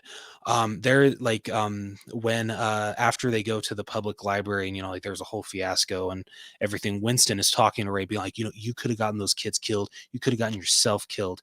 These are supposed to be our golden years. You're supposed to be enjoying life, living it up, take a vacation. And just the look on Ray's face when he's just like, but Winston, this is what I want to do. This is what I love. Ray does never wants to give up his love for the paranormal. And I there are actually moments with Ray. I actually smile with him in this movie. And it's one of the biggest points is when after Phoebe gets benched from Cali and they go out on a call and Ray sees the Ecto-1 fly by his shop and you see him just smile, remembering the old days. I couldn't help stop but smile because it freaking just takes you back to the original and how much he just loved researching the paranormal. He loved being a Ghostbuster. He misses it. And so just that interaction between Winston and Ray, one of my favorite moments in the whole movie. That was a great moment. And then when he's just like golden years and he's like golden years. Yes. I freaking cheered. Right? Yeah. So good. You're damn right, son. Oh man. Just so many great, Paul Rudd's writing was so great also. Oh my gosh, dude. He had my two favorite jokes in it. All right, let's hear them. So my first one was like, oh shit, I'm drawing a blank. Gosh damn it. I was just thinking about it too. It's when like him or Phoebe and her mom are like basically fighting with each other, and she's like, you watch your words very carefully, and you see her hesitate, and then they're walking downstairs, and Paul Rudd's just like, I didn't know she knew those words. Like, those are my favorite little bits, dude, because it could have easily gone the other way, and they could have just played, like, they still could have had a joke, but I don't think it would have nearly been as funny. And then and then again, like the later, like the same deal when they're talking to the mayor, and they're just like, all right, well, you can either like like you can either like go peacefully, or you can get arrested. And then you see the unlocking her handcuffs, and he's like, really thought you were going to go peacefully. Oh, dude.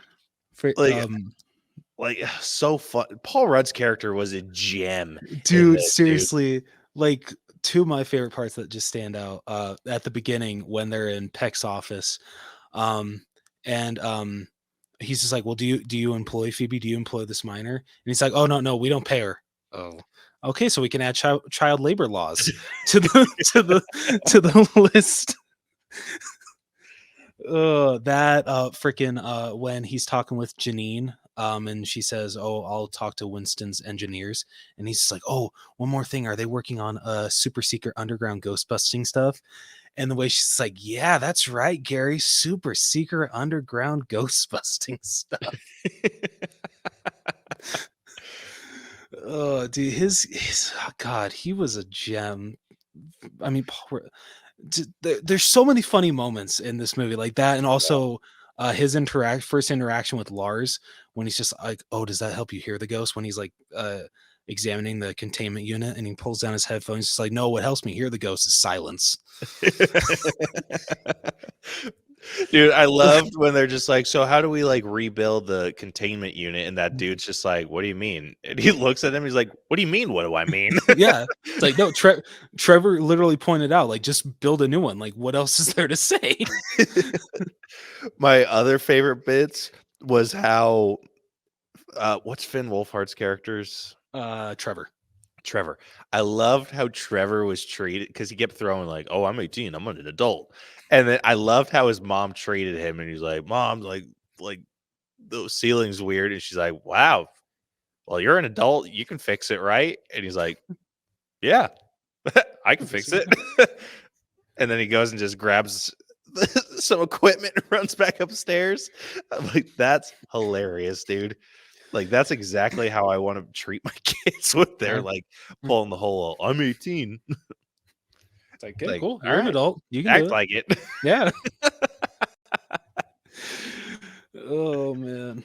Yeah, my favorite shit, dude. I love when they like those little bits of funny are so good. Dude, just loved it so much. Yeah, it's so well written. Yeah. Like every joke, I'd say, other than maybe like a couple, it hit with me in some way, shape, or form. Yeah. Like, hell, I even like the one where what's her face? The ghost freaking, like, she appears after like they're playing, like when she's playing chess with Phoebe, and she's like, you know, I'm a ghost, right? And she's like, yeah, kind of figured. Like, I love when the that chess whole piece started moving by himself. I know, I love that whole interaction. Just, yeah, dude, the fact when she's just like, I mean, do you want me to walk away and come back and, you know, act scared? Dude, Phoebe's sass was unmatched. Dude, so good. Like, I feel bad for Callie throughout this movie, because like there's one point when she's like, yeah, well, this is my calling. You just decided to be a Ghostbuster. Like, Yeah. yeah, I Ooh. feel like, damn. Dude, you know what line freaking hit like a rock? Hmm.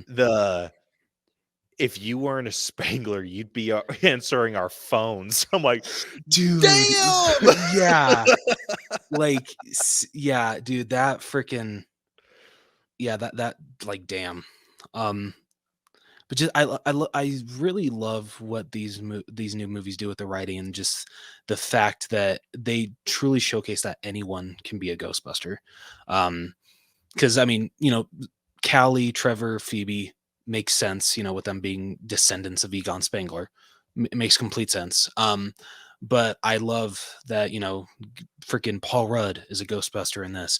And then the branching off into a new paranormal research center with, Lucky helping with that, Lars being the head in command with that. Just, I love how much they build on how big the Ghostbusters brand can be in this movie, because in the original, Venkman says the franchise rights alone will make us millions, and he's not wrong. Like, I love seeing the shit. I love so much when they point out that anyone can be a Ghostbuster. It makes me so happy. Yeah. Dude, I want to get one of the engineering patch. Dude, right? That That'd looks be freaking so dope. Yeah, dude, I do too. I also love that the engineer jumpsuits are the same color as the Ghostbusters 2 ones, the navy blue ones. I loved that. I felt Yeah, that was a nice nod. it was a good touch. It was a really nice touch. Um I don't know about you. I'm in the 90s with this. I'm I can believe it. probably sitting around 93 though. I'm not like super high, but I am fairly high. I think it's gonna be 1 point higher than you at 94. All right. All right, next up, moving on over to acting.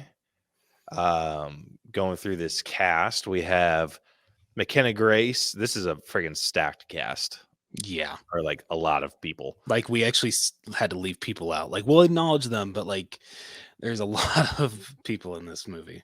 Yeah. So McKenna Grace plays Phoebe Spangler. Paul Rudd plays Gary Gruberson. Finn Wolfhard plays Trevor Spangler. Carrie Coon plays Callie Spangler. Dan Aykroyd plays Ray Stantz. Ernie Hudson plays Winston Zeddemore. Is it Zedmore or Zeddemore? Zeddemore. Zeddemore. Okay. Bill Murray plays Peter Venkman. Annie Potts plays Janine Melnitz. James Acaster plays Lars Pinfield. Kumail Nanjiani plays Nadim. Maserati, I think. Yeah. Sorry, I forgot it. Maserati? No, it's not Maserati. It's not a freaking car name. Shit, I forgot to pronounce his last name. Yeah. Dude, him. I freaking love Kumail Nanjiani. Like, him coming down in like the ancient armor was hilarious. See, I didn't find that funny. I feel I'm like probably one of the only people that didn't fully enjoy his performance. Like, Oh, honestly, man. I feel that I am. And I love Kumail. Like, I freaking love the guy. But like, only half of this movie did I enjoy him. Like, freaking the beginning when he first comes into Ray's store, and he's, Ray's taking like he's like looking at it, he's taking the PKE measurements of it, and like all the shit happens, like it, he breaks Ray's display case.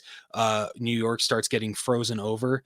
And Ray's just like, oh my gosh, psychokinetic discharge, literally saying all this stuff. And Kumail just has to be, you took the words right out of my mouth. Like that was funny. Like that was good. I think, like, honestly, I think what ruined it for me was when what part I didn't like him was when the final battle started. Probably when was when he finds out that he's the fire master and he's practicing, because I have some problems with that. Because there is a part when he's practicing being a fire master and being able to take a flame and move it to a candle. You know, that's cool, makes sense. But then later on, there's a part where Trevor is about to get blasted by a proton stream because the possessor ghost takes over Lucky's proton pack. And so, like about to say bye-bye to Trevor. But then as the proton stream is coming out, Nadim is able to project it outside the window, which makes no damn sense because a proton stream is not fire. It like, so that's a plot hole for me. What is it? Is it a plasma? Yeah. Okay. It's psychokinetic energy. I don't know if that technically is enough of a. It's a burn. Like the most it is, it's a burning substance. Yeah. So I mean, is fire? I'm gonna look this up real quick. Is fire a plasma? Fire. It's a plasma. Son of a bitch. God damn it. Okay. Well, plasma is the emission of light and heat. Son of a bitch. So it's fire. Gotcha. Right. Son of a bitch. Okay, I can't say anything. All right. Not a plot hole. Okay, never mind. God damn it, dude. My plot hole with that, like trust me, I have my issues with that. Like him redirecting the plasma was not the biggest issue I had. Mine was like, okay, you were just struggling to light a candle. Yeah. Like, what's up with that, dude? I want to now find you're going out. now you're going full blown like firebender. Okay, so it's not psychokinetic energy. I thought it was. So I'm sorry. So it says a proton stream is a stream of positively charged ions which can harness a ghost. The proton stream is very dangerous and barely controllable.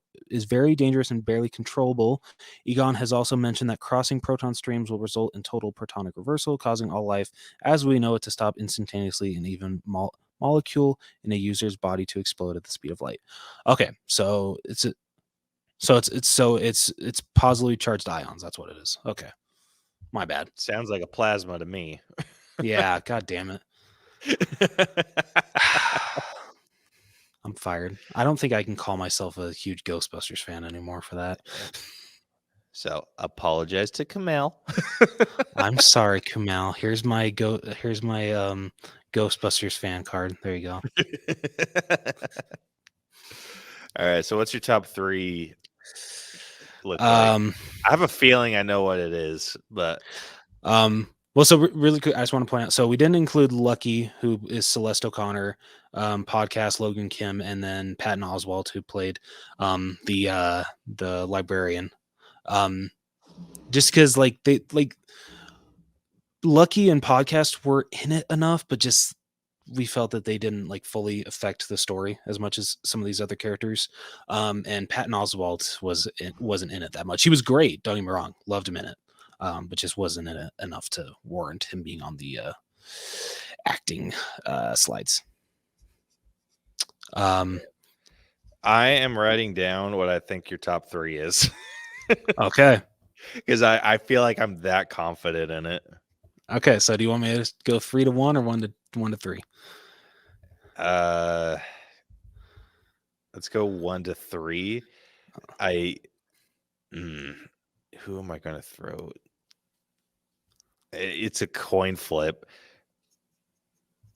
I'm going to write both of them down because I feel it could be a coin flip. Okay. All right, you ready? Ready. Okay. God damn it. Number 1. Son of a bitch. What the hell? My computer is being stupid. All right. Number 1. I'm giving to Dan Aykroyd. Nailed it. Caleb knows me so well. Yeah, freaking he once again knocked it out of the park as this character. Like I said earlier on, Ray has been my favorite Ghostbuster ever since I saw the original as a kid, and he has remained my favorite Ghostbuster and always will. And I just love Dan Aykroyd so much in this role.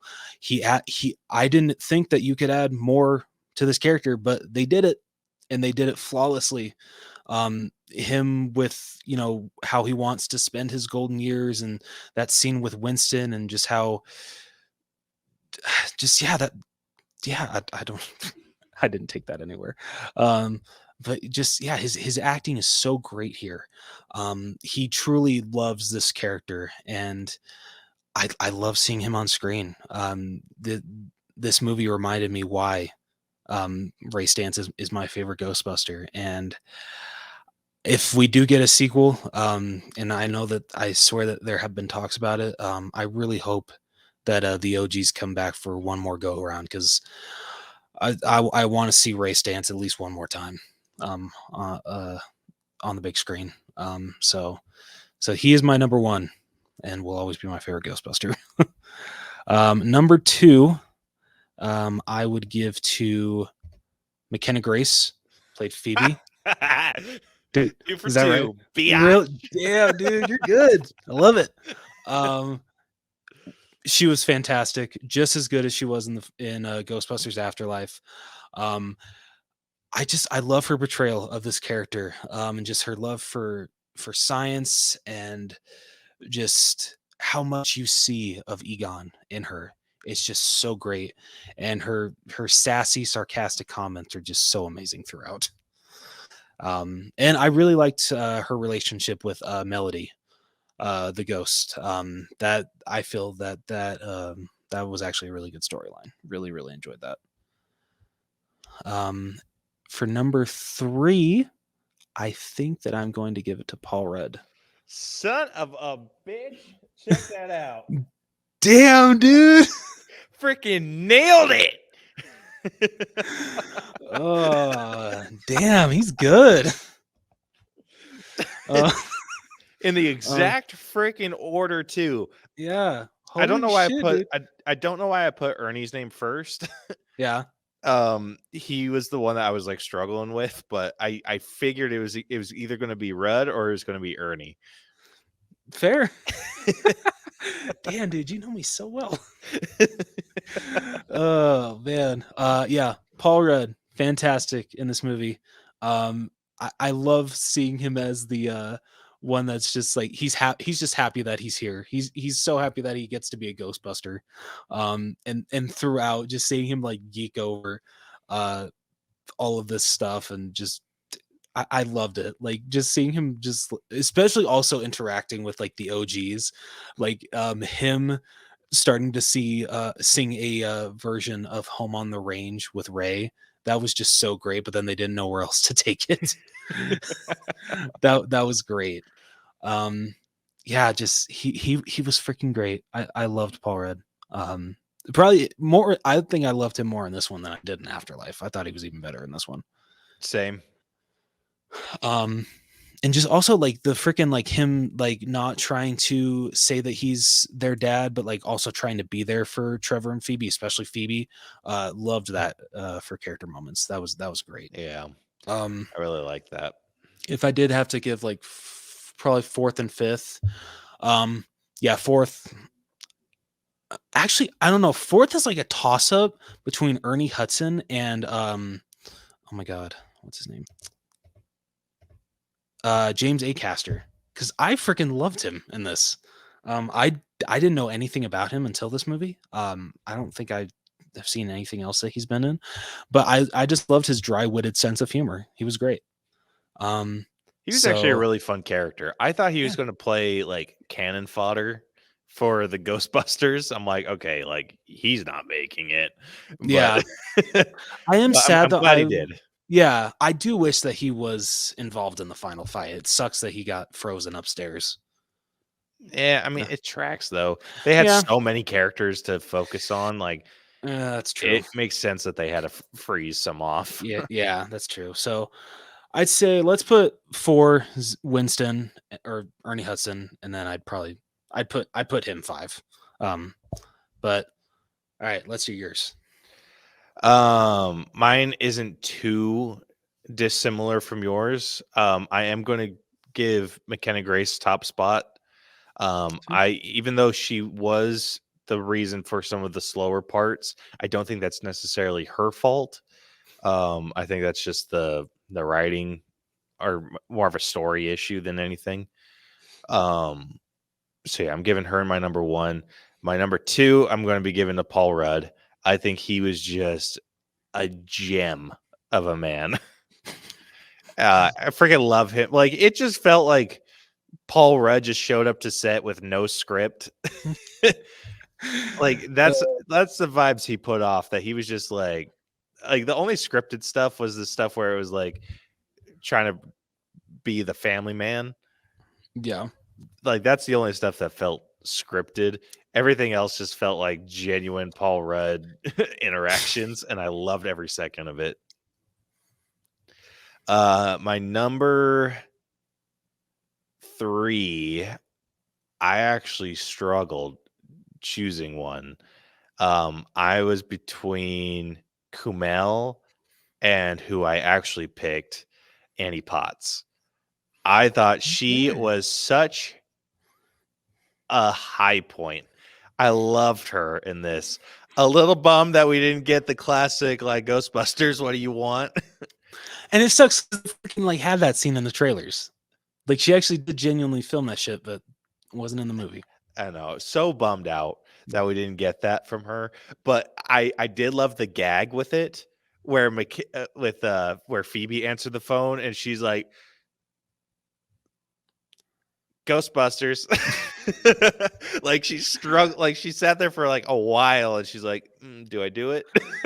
Dude, I love in that scene when they show up at the diner and the lady's just like, "Are you here for the ghost?"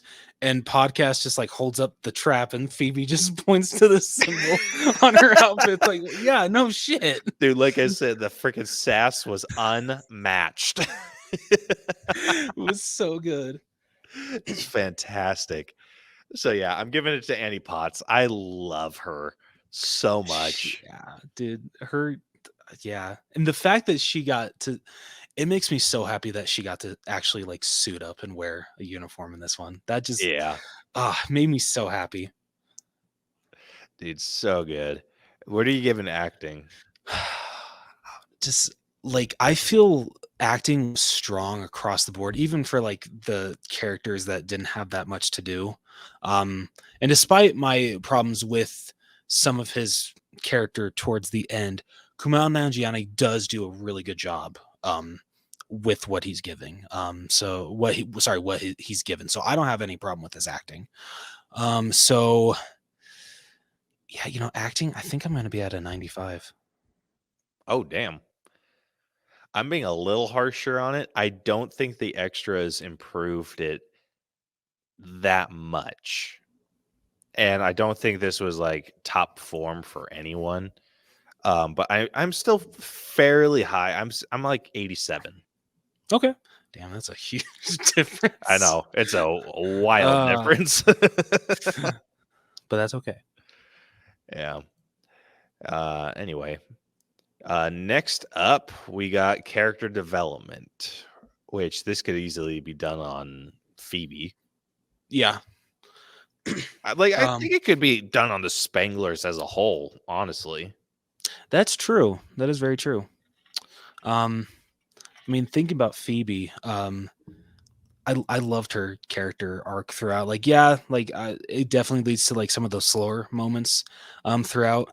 And I know a lot of people point out, well, the decision that she makes to change into a ghost just to be able to interact with Melody is stupid, and that's how Garaka is able to get out.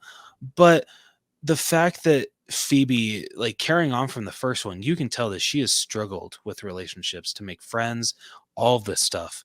And so the fact that she would be willing to do this, that she wants to do this, just to have just 2 minutes of interaction with someone that actually gets her, that someone that understands her, I don't think it's out of character at all. It made sense for Phoebe.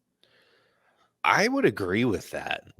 Like, especially coming off of the first film, or Afterlife, you could tell she was looking for some sort of connection, and she had it with like I don't know if she necessarily found it until she became a Ghostbuster or started getting into that life. I mean, yeah, she was interacting with like podcast and stuff, but I think he was in it for the content that he was getting, not Yeah. necessarily because of Phoebe. Yeah, I mean, I do appreciate that in this movie there are moments that you do see that they are actually still good friends. Yeah. Which I appreciate. But I I mean, get you where you're save the coming world from. together, that's bound to happen. Yeah, that's true. That's very true. But Because it was it's the same thing with Trevor and Lucky. yeah, but I mean, you saw it that she kind of has more like a more of a connection with the paranormal, kind of where Ray was. Same thing with the original Spangler. Yep. Like it's just kind of that vibe. She connected, like she had that connection with no shit. What's Spangler's first name? Egon. Egon. Yeah, so she kind of had that connection with Egon, even though it wasn't necessarily like as direct as like the ghost form, I guess. And so it makes sense that she made friends with another ghost. The Yeah. only thing that kind of confuses me is why she went to go set up a chess board in the first place. Like, was she just going to play against herself? Or I think was maybe she she was hoping expecting that a ghost? what I would assume is she was hoping that Egon would show up. That she'd If be that's the case, I wish that they would have made that a little bit more obvious. No, I agree. Because I mean, in Afterlife, that's how she discovers Egon is him moving the chess pieces, and so Ooh, okay. I completely forgot about that. Weird. So yeah, when she goes to play chess, like that's what I thought is that she was just hoping that Egon would appear, and so she could have that interaction with her grandfather, so the one person that actually understands her, and so, but of course, oh my god, Melody, right? I think so, yeah. Yeah, but of course, Melody shows up instead, and that turns into a whole other story. Yeah. But I mean, it tracks. Like Yeah, where she has more definitely. of a connection with ghosts, and I felt like that was kind of a nod because didn't in the real Ghostbusters wasn't Egon a ghost in some of No. it? No? Uh-uh. Okay, maybe it was just a toy that I saw then. Yeah. It might have been there is a scene or there's one episode where it takes place like right after Ghostbusters 2. Or no, is it? No, it might have been the first one actually. It's like after they're done fighting Stay Puffed and like all of the psychokinetic energy is still on their clothes, and so they intend to throw them away, like burn them, but they forget, and so they're like it soaks up a lot of energy, and actually they become like Ghostbusters, and so it's an episode of the living Ghostbusters having to fight their evil ghost versions of Ghostbusters. Okay. Yeah, Maybe that's what I was seeing. okay. That's One of my funny, favorite though. episodes. But yeah, I mean, I feel like she did go through a pretty decent arc. Wasn't the best in the world, but I mean, name a Ghostbusters movie that does have a good character arc. That is fair. I will definitely give you that. Yeah. So this one, I'm fairly on the more average side with. I'm probably sitting at like maybe an 82. It was good, but it wasn't like groundbreaking. Yeah, I think that her interactions with Melody, and just I for how much of a connection I felt that they had, I think that just brings me up a little higher than you. So I'll go an 84. Okay. I do, if it's all right with you, I am going to change my acting score just because I feel that it's a little too high, honestly, now that I'm thinking about it. So I'm going to put it on the same level. Actually, no, I'm going to put it down to a 93. Okay. So, sorry. Nope, you're good. We haven't submitted them yet. That true. All right, next up we got effects. These were so good. They were damn good, dude. Like, I oh was my getting God. like, I don't know about you. I was getting hints of like they were trying to mimic the 80s style with some of the cinematography. Yeah. Yeah, no, I agree. I definitely saw that too. Like there's some like significant like scene, like especially like the wide city wide scenes that I was like, that feels very much like an 80s scene. Yeah. Like it was just There a was small little thing. Like it wasn't that much, but it was just like, huh, okay. I there see was you. one there was one part that I'm just like, why does it look different colored?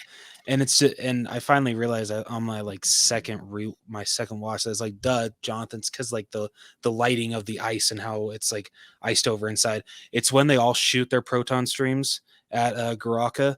It like the orange and blue are a lot lighter than I feel that we're usually used to, but it made sense for like all the ice being surrounded by them and like it like the way that it's reflecting it made sense why it was a little differently colored. Yeah. Speaking of, like, since you just brought that up, why the hell was Phoebe the only person that freaking coated her proton pack with bronze? That is an excellent question. I would have at least thought Ray would also have done that, considering that he's the one that she talks to about it. Dude, any other Ghostbuster, it didn't matter who it was. It's just more than one. Yeah. Like Yeah. you had Lucky telling you, hey, my proton pack was useless. And so guess what? Now you have 5 of them. Guess what? I bet they are all useless. I gotta say though, I loved Like all the new additions to the pack. Like the new packs looked badass. the new packs were sick. And I loved Janine's new like gauntlet. Yeah, dude, I love freaking Janine and Lucky used one of those. I felt Yeah, bad freaking- Lucky's proton pack got destroyed. Yeah. Freaking podcast, but it made sense. Pretty sick though. I love the ghost trap on the drone. Oh, dude, freaking that opening with that. Oh my god. Dude, freaking when the Ecto-1, anytime that the Ecto-1 is just flying down the streets of New York, I just have the biggest grin on my face. Dude, I was the same way. Like I loved like the intro with like the old-timey scene. Like that was freaking terrifying. And I was like, perfect setup. And then it's immediate action with the new Ghostbusters. And I'm like digging it. And then just there's just something about the Ecto-1 like screaming down the street that's just like you said, it's freaking infectious fun. Yeah, it really is. And the fact that they added gunner seat to that, which was one of the best additions that they added to the Ecto-1 and Afterlife, that just makes flying through New York City that much more fun. Because, God, I loved it. Yeah, man. I was having a blast with that. Like that whole sequence was just a freaking gem. But yeah, I can't like one of the things I wanted to talk about, the going back to practical Slimer, ingenious. Oh, yeah. Oh Absolutely. my gosh, he looked so good. Yeah, I did. Oh, God.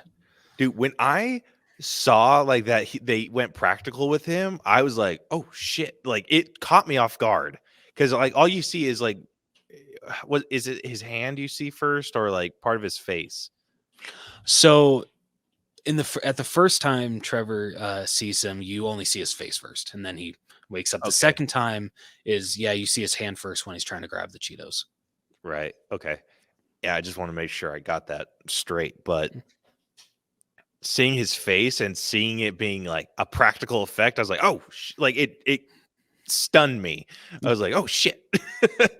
Because I was expecting like, okay, they're going like another like CGI Slimer being lame, but Like how he looked in 2016. yeah. And I was like, like, I knew it was Slimer. The second it was like the green goop, Yeah. and I was like, okay, cool. And then seeing it practical just made me so freaking happy. Same here. So, I mean, there are very few things to complain about on the effects. They're so good. The only thing I didn't care for, I didn't like the design of the big bad. Really, I loved the design of Garaka. I don't like the elongated faces. It just Okay. makes it too cartoony. Yeah. I would have preferred more like zombified, like, I don't know, like they made it seem like it was a very supernatural beat. Well, duh, it's a freaking ghost, but like with the story, it felt like it was more like a person that just obtained some power, and I don't think it like really dysmorphed him. Like, I don't know, I just wasn't digging the elongated, super tall stature. Like, I think it would have been like I like the idea of him being like big, Yeah. but I don't know if like it was the elongated face that wasn't doing it for me. I would have preferred something a little bit more classic demonic if Okay. they were going to go with the horns and everything. Yeah. Like, I would have I'll- even thought like instead of horns, well, like, because I mean the sequence where he's putting the horns back in was gross. Dude, yeah, I was just about to point that out. Like that, like I think that they could have done something along those lines where, like, if you want to keep the horns, keep the horns. I don't understand why the horns freaking change shape. Yeah. I'm like, okay, so your horn, like they pulled your horns out and then they just kind of like drooped. Like, I yeah. guess So so. I had quite a few issues with him. The other ghosts, I was fine with. I liked seeing the library ghost. She scared the shit out of me. Dude, that was such a dude. Speaking of callbacks, the library ghosts, that was great. And then freaking when they first get to the library, the guy that stops Ray is just like, Dr. States, you can't come within 50 feet of here. Dude, I almost lost it the first time I saw this. Because that's the guy that originally calls them in the first one to come to the library for the gray lady or the library ghost. But yeah, the fact that he tries to stop him is so great. Oh, that was so good. Oh my gosh. Yeah, I'm pretty high on the effects. Probably sitting around where I was sitting with the writing, sitting at like a 93. Effects wise, I am going to say that I think that deserves a 95. Fair enough. What about music, on the other hand? The music was good. Like nothing, like it felt like a classic Ghostbusters soundtrack. Like they definitely, I feel, took tracks from Ghostbusters and Ghostbusters 2, which that's great. That's awesome. Of course you get the classic theme at the end, which I love. Like that always makes me happy that that's how they usually end. Or I think that's how they have ended both of these new movies. That Afterlife ended that way, and now Frozen Empire. And you can't help but smile when you hear Ray Parker Jr.'s Ghostbusters song. Like it's so iconic. It gets you so hyped, and just it's so great. Yeah. I was afraid that they were going to do some bullshit, like do a remix of it. I'm so glad they kept it original. Oh, I am too. I'm like, that would don't be even blasphemy. touch that. Yeah, that'd be blasphemy. Yeah. I mean, but that's the only real song that stood out to me. No, honestly, same here. There's that. Like you said, like I know I recognize certain tracks from Ghostbusters and Ghostbusters 2. And I always love that the once you the Ghost Core logo pops up at the beginning, you always get the classic da da da there, and just it leads into like the I think it's like the track from the first Ghostbusters that they start with. Which is great. But yeah, it's while I love Ghostbusters and Ghostbusters 2 soundtrack, like nothing like truly jumps out at you unless I feel that you remember those soundtracks like by heart. Like Yeah. you recognize those sounds instantly. This is a So tough one for me. I'm like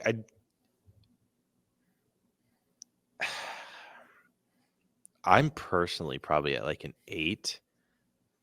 I'm closer to like an 8.5. So it's like, if you want to, like, what would you want to give it? I was actually at an 8. An 8? Okay. Yeah. If you're giving it an 8, I'll give it an 8. If you felt that it was deserving of a 9, I would have gone up to a 9. All right. Just because I was so in the middle. No, yeah. All right, costumes, on the other hand, amazing. Personally, I'm giving these a 10. I am absolutely giving it a 10. Yes, because not only do you get the classic gray jumpsuits, you get the freaking ones that they wear at the research lab that I feel are a callback to the Ghostbusters 2 ones that they wear in that one scene where they're navy blue. Oh God, yeah. Oh my God, just every single time that I see a jumpsuit on screen, I want one so bad, but I'm like not willing to spend like over to like get one that is screen accurate and like actually get the patch with your last name on it. You're gonna spend over $200. Damn. Yeah, and it's like, I love Ghostbusters, but I don't know if I want to shell out $200 for something I would only wear to like cons. And I never even go to cons, so It would honestly depend how often you went. that's fair. But I mean, I don't think it'd be a horrible idea if you wanted to join like the Ghostbusters in Utah. Yeah, but 'Cause I they don't go- even know how. I don't even know You- how you become a recruit of that. We could Google it. How do you join How the to Ghostbusters of become your state? a Ghostbuster in Utah. Yeah, it just says you can join them or follow them on Facebook and Instagram. Damn, it's not the same. I want to be a No. Ghostbusters of Salt Lake. Well, go to a con. Okay. All right. Okay. Like, if you go to a freaking Comic-Con, then like I go and talk to the people, be like, hey, what do I got to do? Like, go and dress up in like whatever outfit you have, Yeah. and then like go and talk to them. Just be like, hey, I'm interested in becoming a Ghostbuster, or like joining your gang. Like, what do I have to do? Okay. I'm trying to see if there's they have a web. No, they don't. Oh. That's freaking dumb. Their website is just a link to the Facebook page. Dumb. Yeah. Yeah, I'm not seeing anything on their page that says like there's no join us page. Damn. But I mean, they go and do a bunch of events. Like, I don't think it'd be hard to join them. Like, I would highly doubt it. Gives me an excuse to break out my new Proton pack. Okay, cool. Yeah, like, why not? Yeah. Like, they seem like cool people. Like, Comic-Con people are usually pretty cool. True. That's very true. Anyway. But yeah, easy 10 out of 10 on the costumes, because there was a mixture of outfits that were freaking sick. Like, Yes. you get the classic suits, you get the navy blue jumpsuits, freaking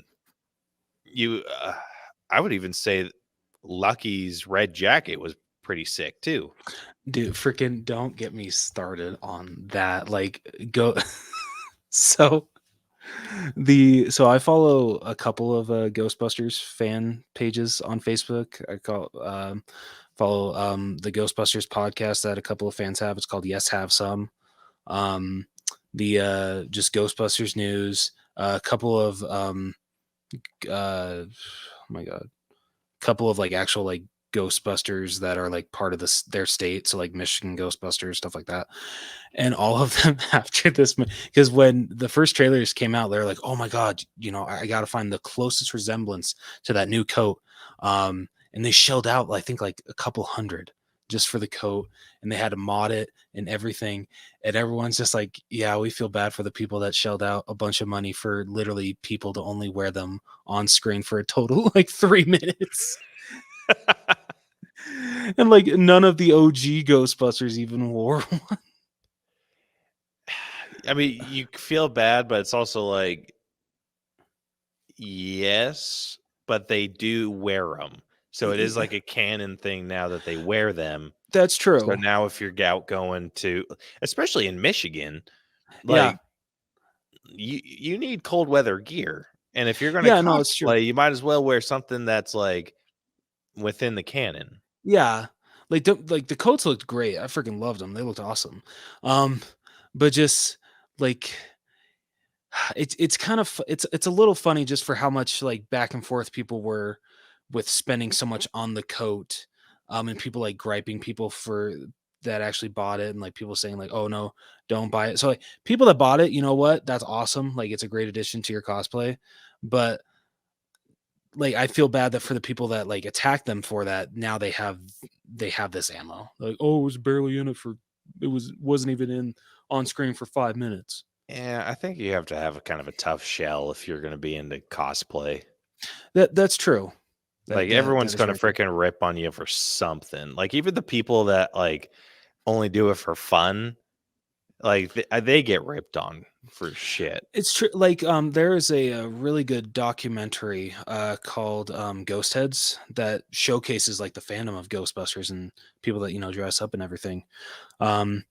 And one guy, I forget what Ghostbusters franchise he's from, but he points out that like he'll actually have kids come up and tell their parents like, "Oh, hey, I want to be a Ghostbuster," and it's not like, "Oh, I want to actually pull out my proton pack and bust ghosts." It's no, I want to be able to like make a difference, do all these charities that these certain franchises of Ghostbusters do. Like, they do Toys for Tots, they do charities for cancer, they do all of this stuff for their community, and they're not asking for anything in return. They're not getting paid for this stuff. They're doing it out of their out of what they're doing it because they love what they do.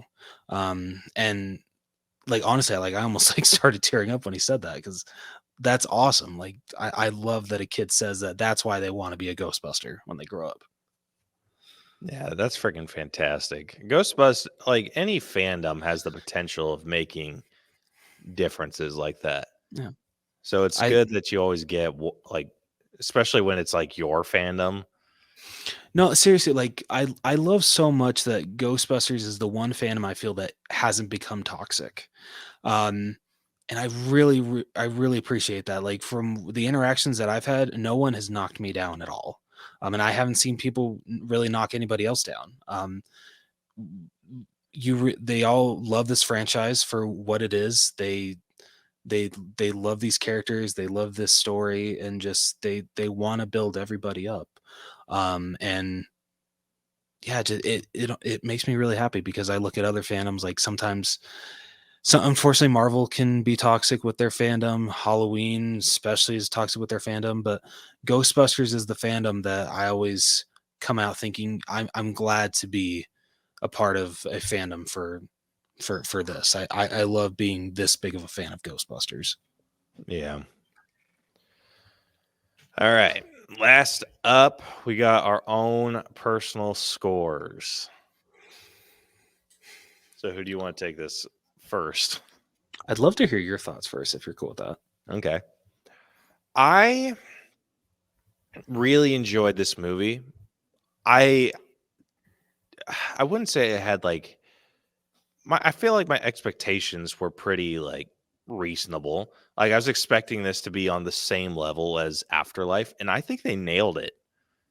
Um like I was telling Rose about this earlier, where I feel Afterlife is more of a nostalgia movie.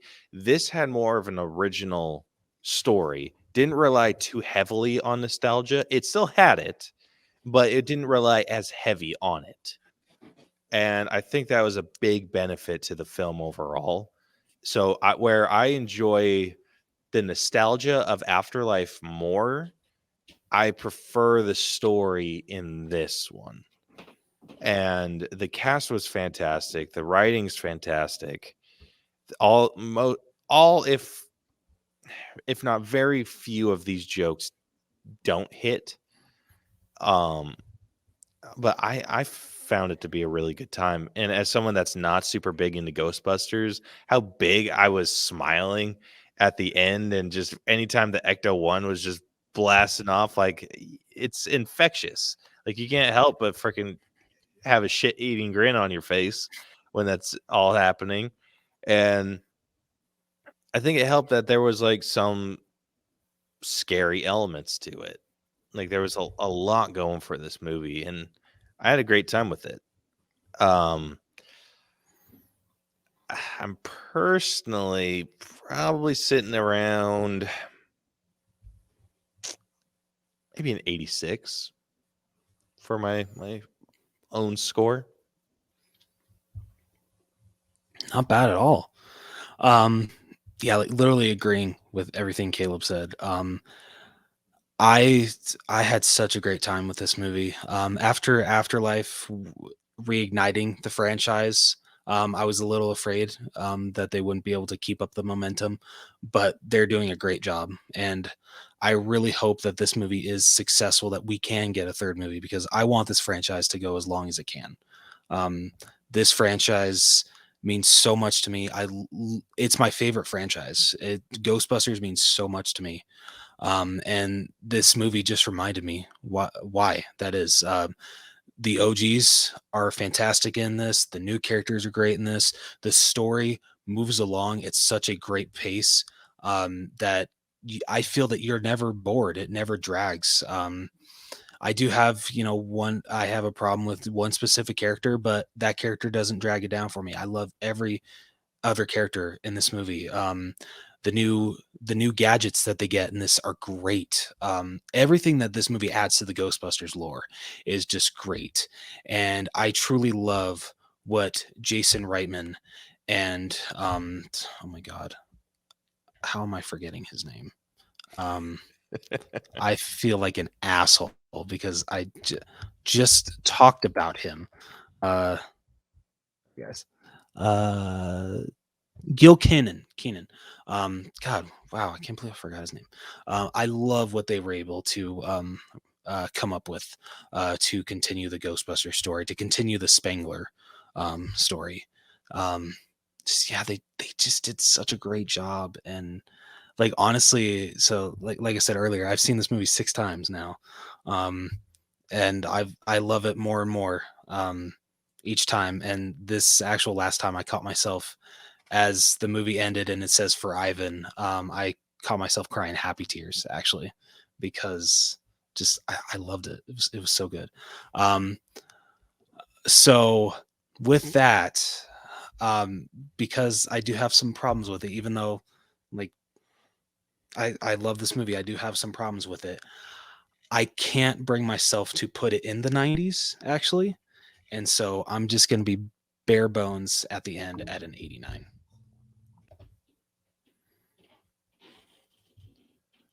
All right. Well, going through this breakdown, or going through these scores.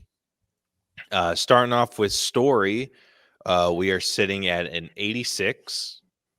Writing had a pretty decent bump, sitting at a 93.5. The acting is got a little lower, not much, but it's sitting at a 90.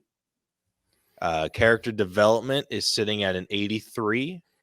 The effects are one of the high points, sitting at a 94.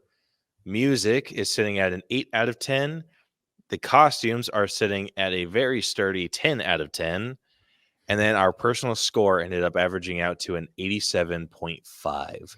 So, with that, the final All Bros letter grade for Ghostbusters Frozen Empire is a B plus. Yes, let's go. Hell yeah. So let's see where this is. Oh, fantastic. Okay, so it is sitting at, or so it's a B plus. It's one of our higher B plus movies. Only 1%, less than 1% away from being in the A minus category. Damn, Yeah, right. that's awesome. So it is sitting at an 89.875%. So that puts it on the exact same level as Dawn of the Planet of the Apes. Ooh, okay. I can definitely agree with that. Yeah. So it's our new number 4. Like, it's in our top 5 B plus movies now. But going through these other ones, it is sitting below the Avengers. It is sitting below Rocket Man. Okay.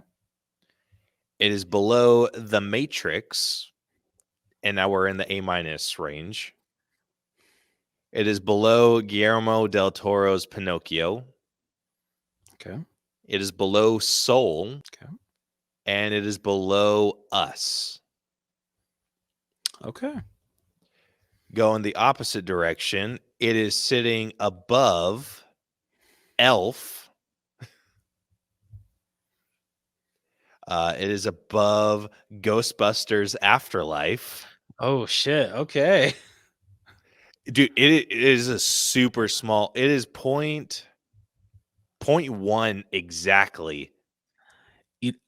I think that is so perfect because I think I enjoyed Frozen Empire like barely a little more. That perfect. God, dude, I love our grading system. I know. It doesn't always work out this well for us. Yeah, that's but- true. But this is perfect. Yeah, it is above Black Widow. It is above Lightyear. Okay. It is above Nimona, and it is above Black Panther. All right, not bad.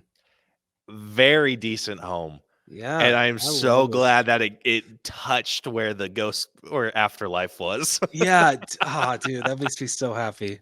That's awesome. Oh, man. Fantastic. But yeah. All right, sweet. Well, unless you got anything else you want to say about Frozen Empire. Nope. I think Okay. I've said all I've needed to. Yeah, cool. Well, that is going to conclude this episode. If you guys liked what you heard and you want to hear more, be sure to subscribe to us wherever you listen to podcasts. We're on Spotify, iHeartRadio, Google Podcast. Did I say Spotify? I think I did. Yeah. iTunes Podcast. Basically, wherever you listen to podcasts, we're there.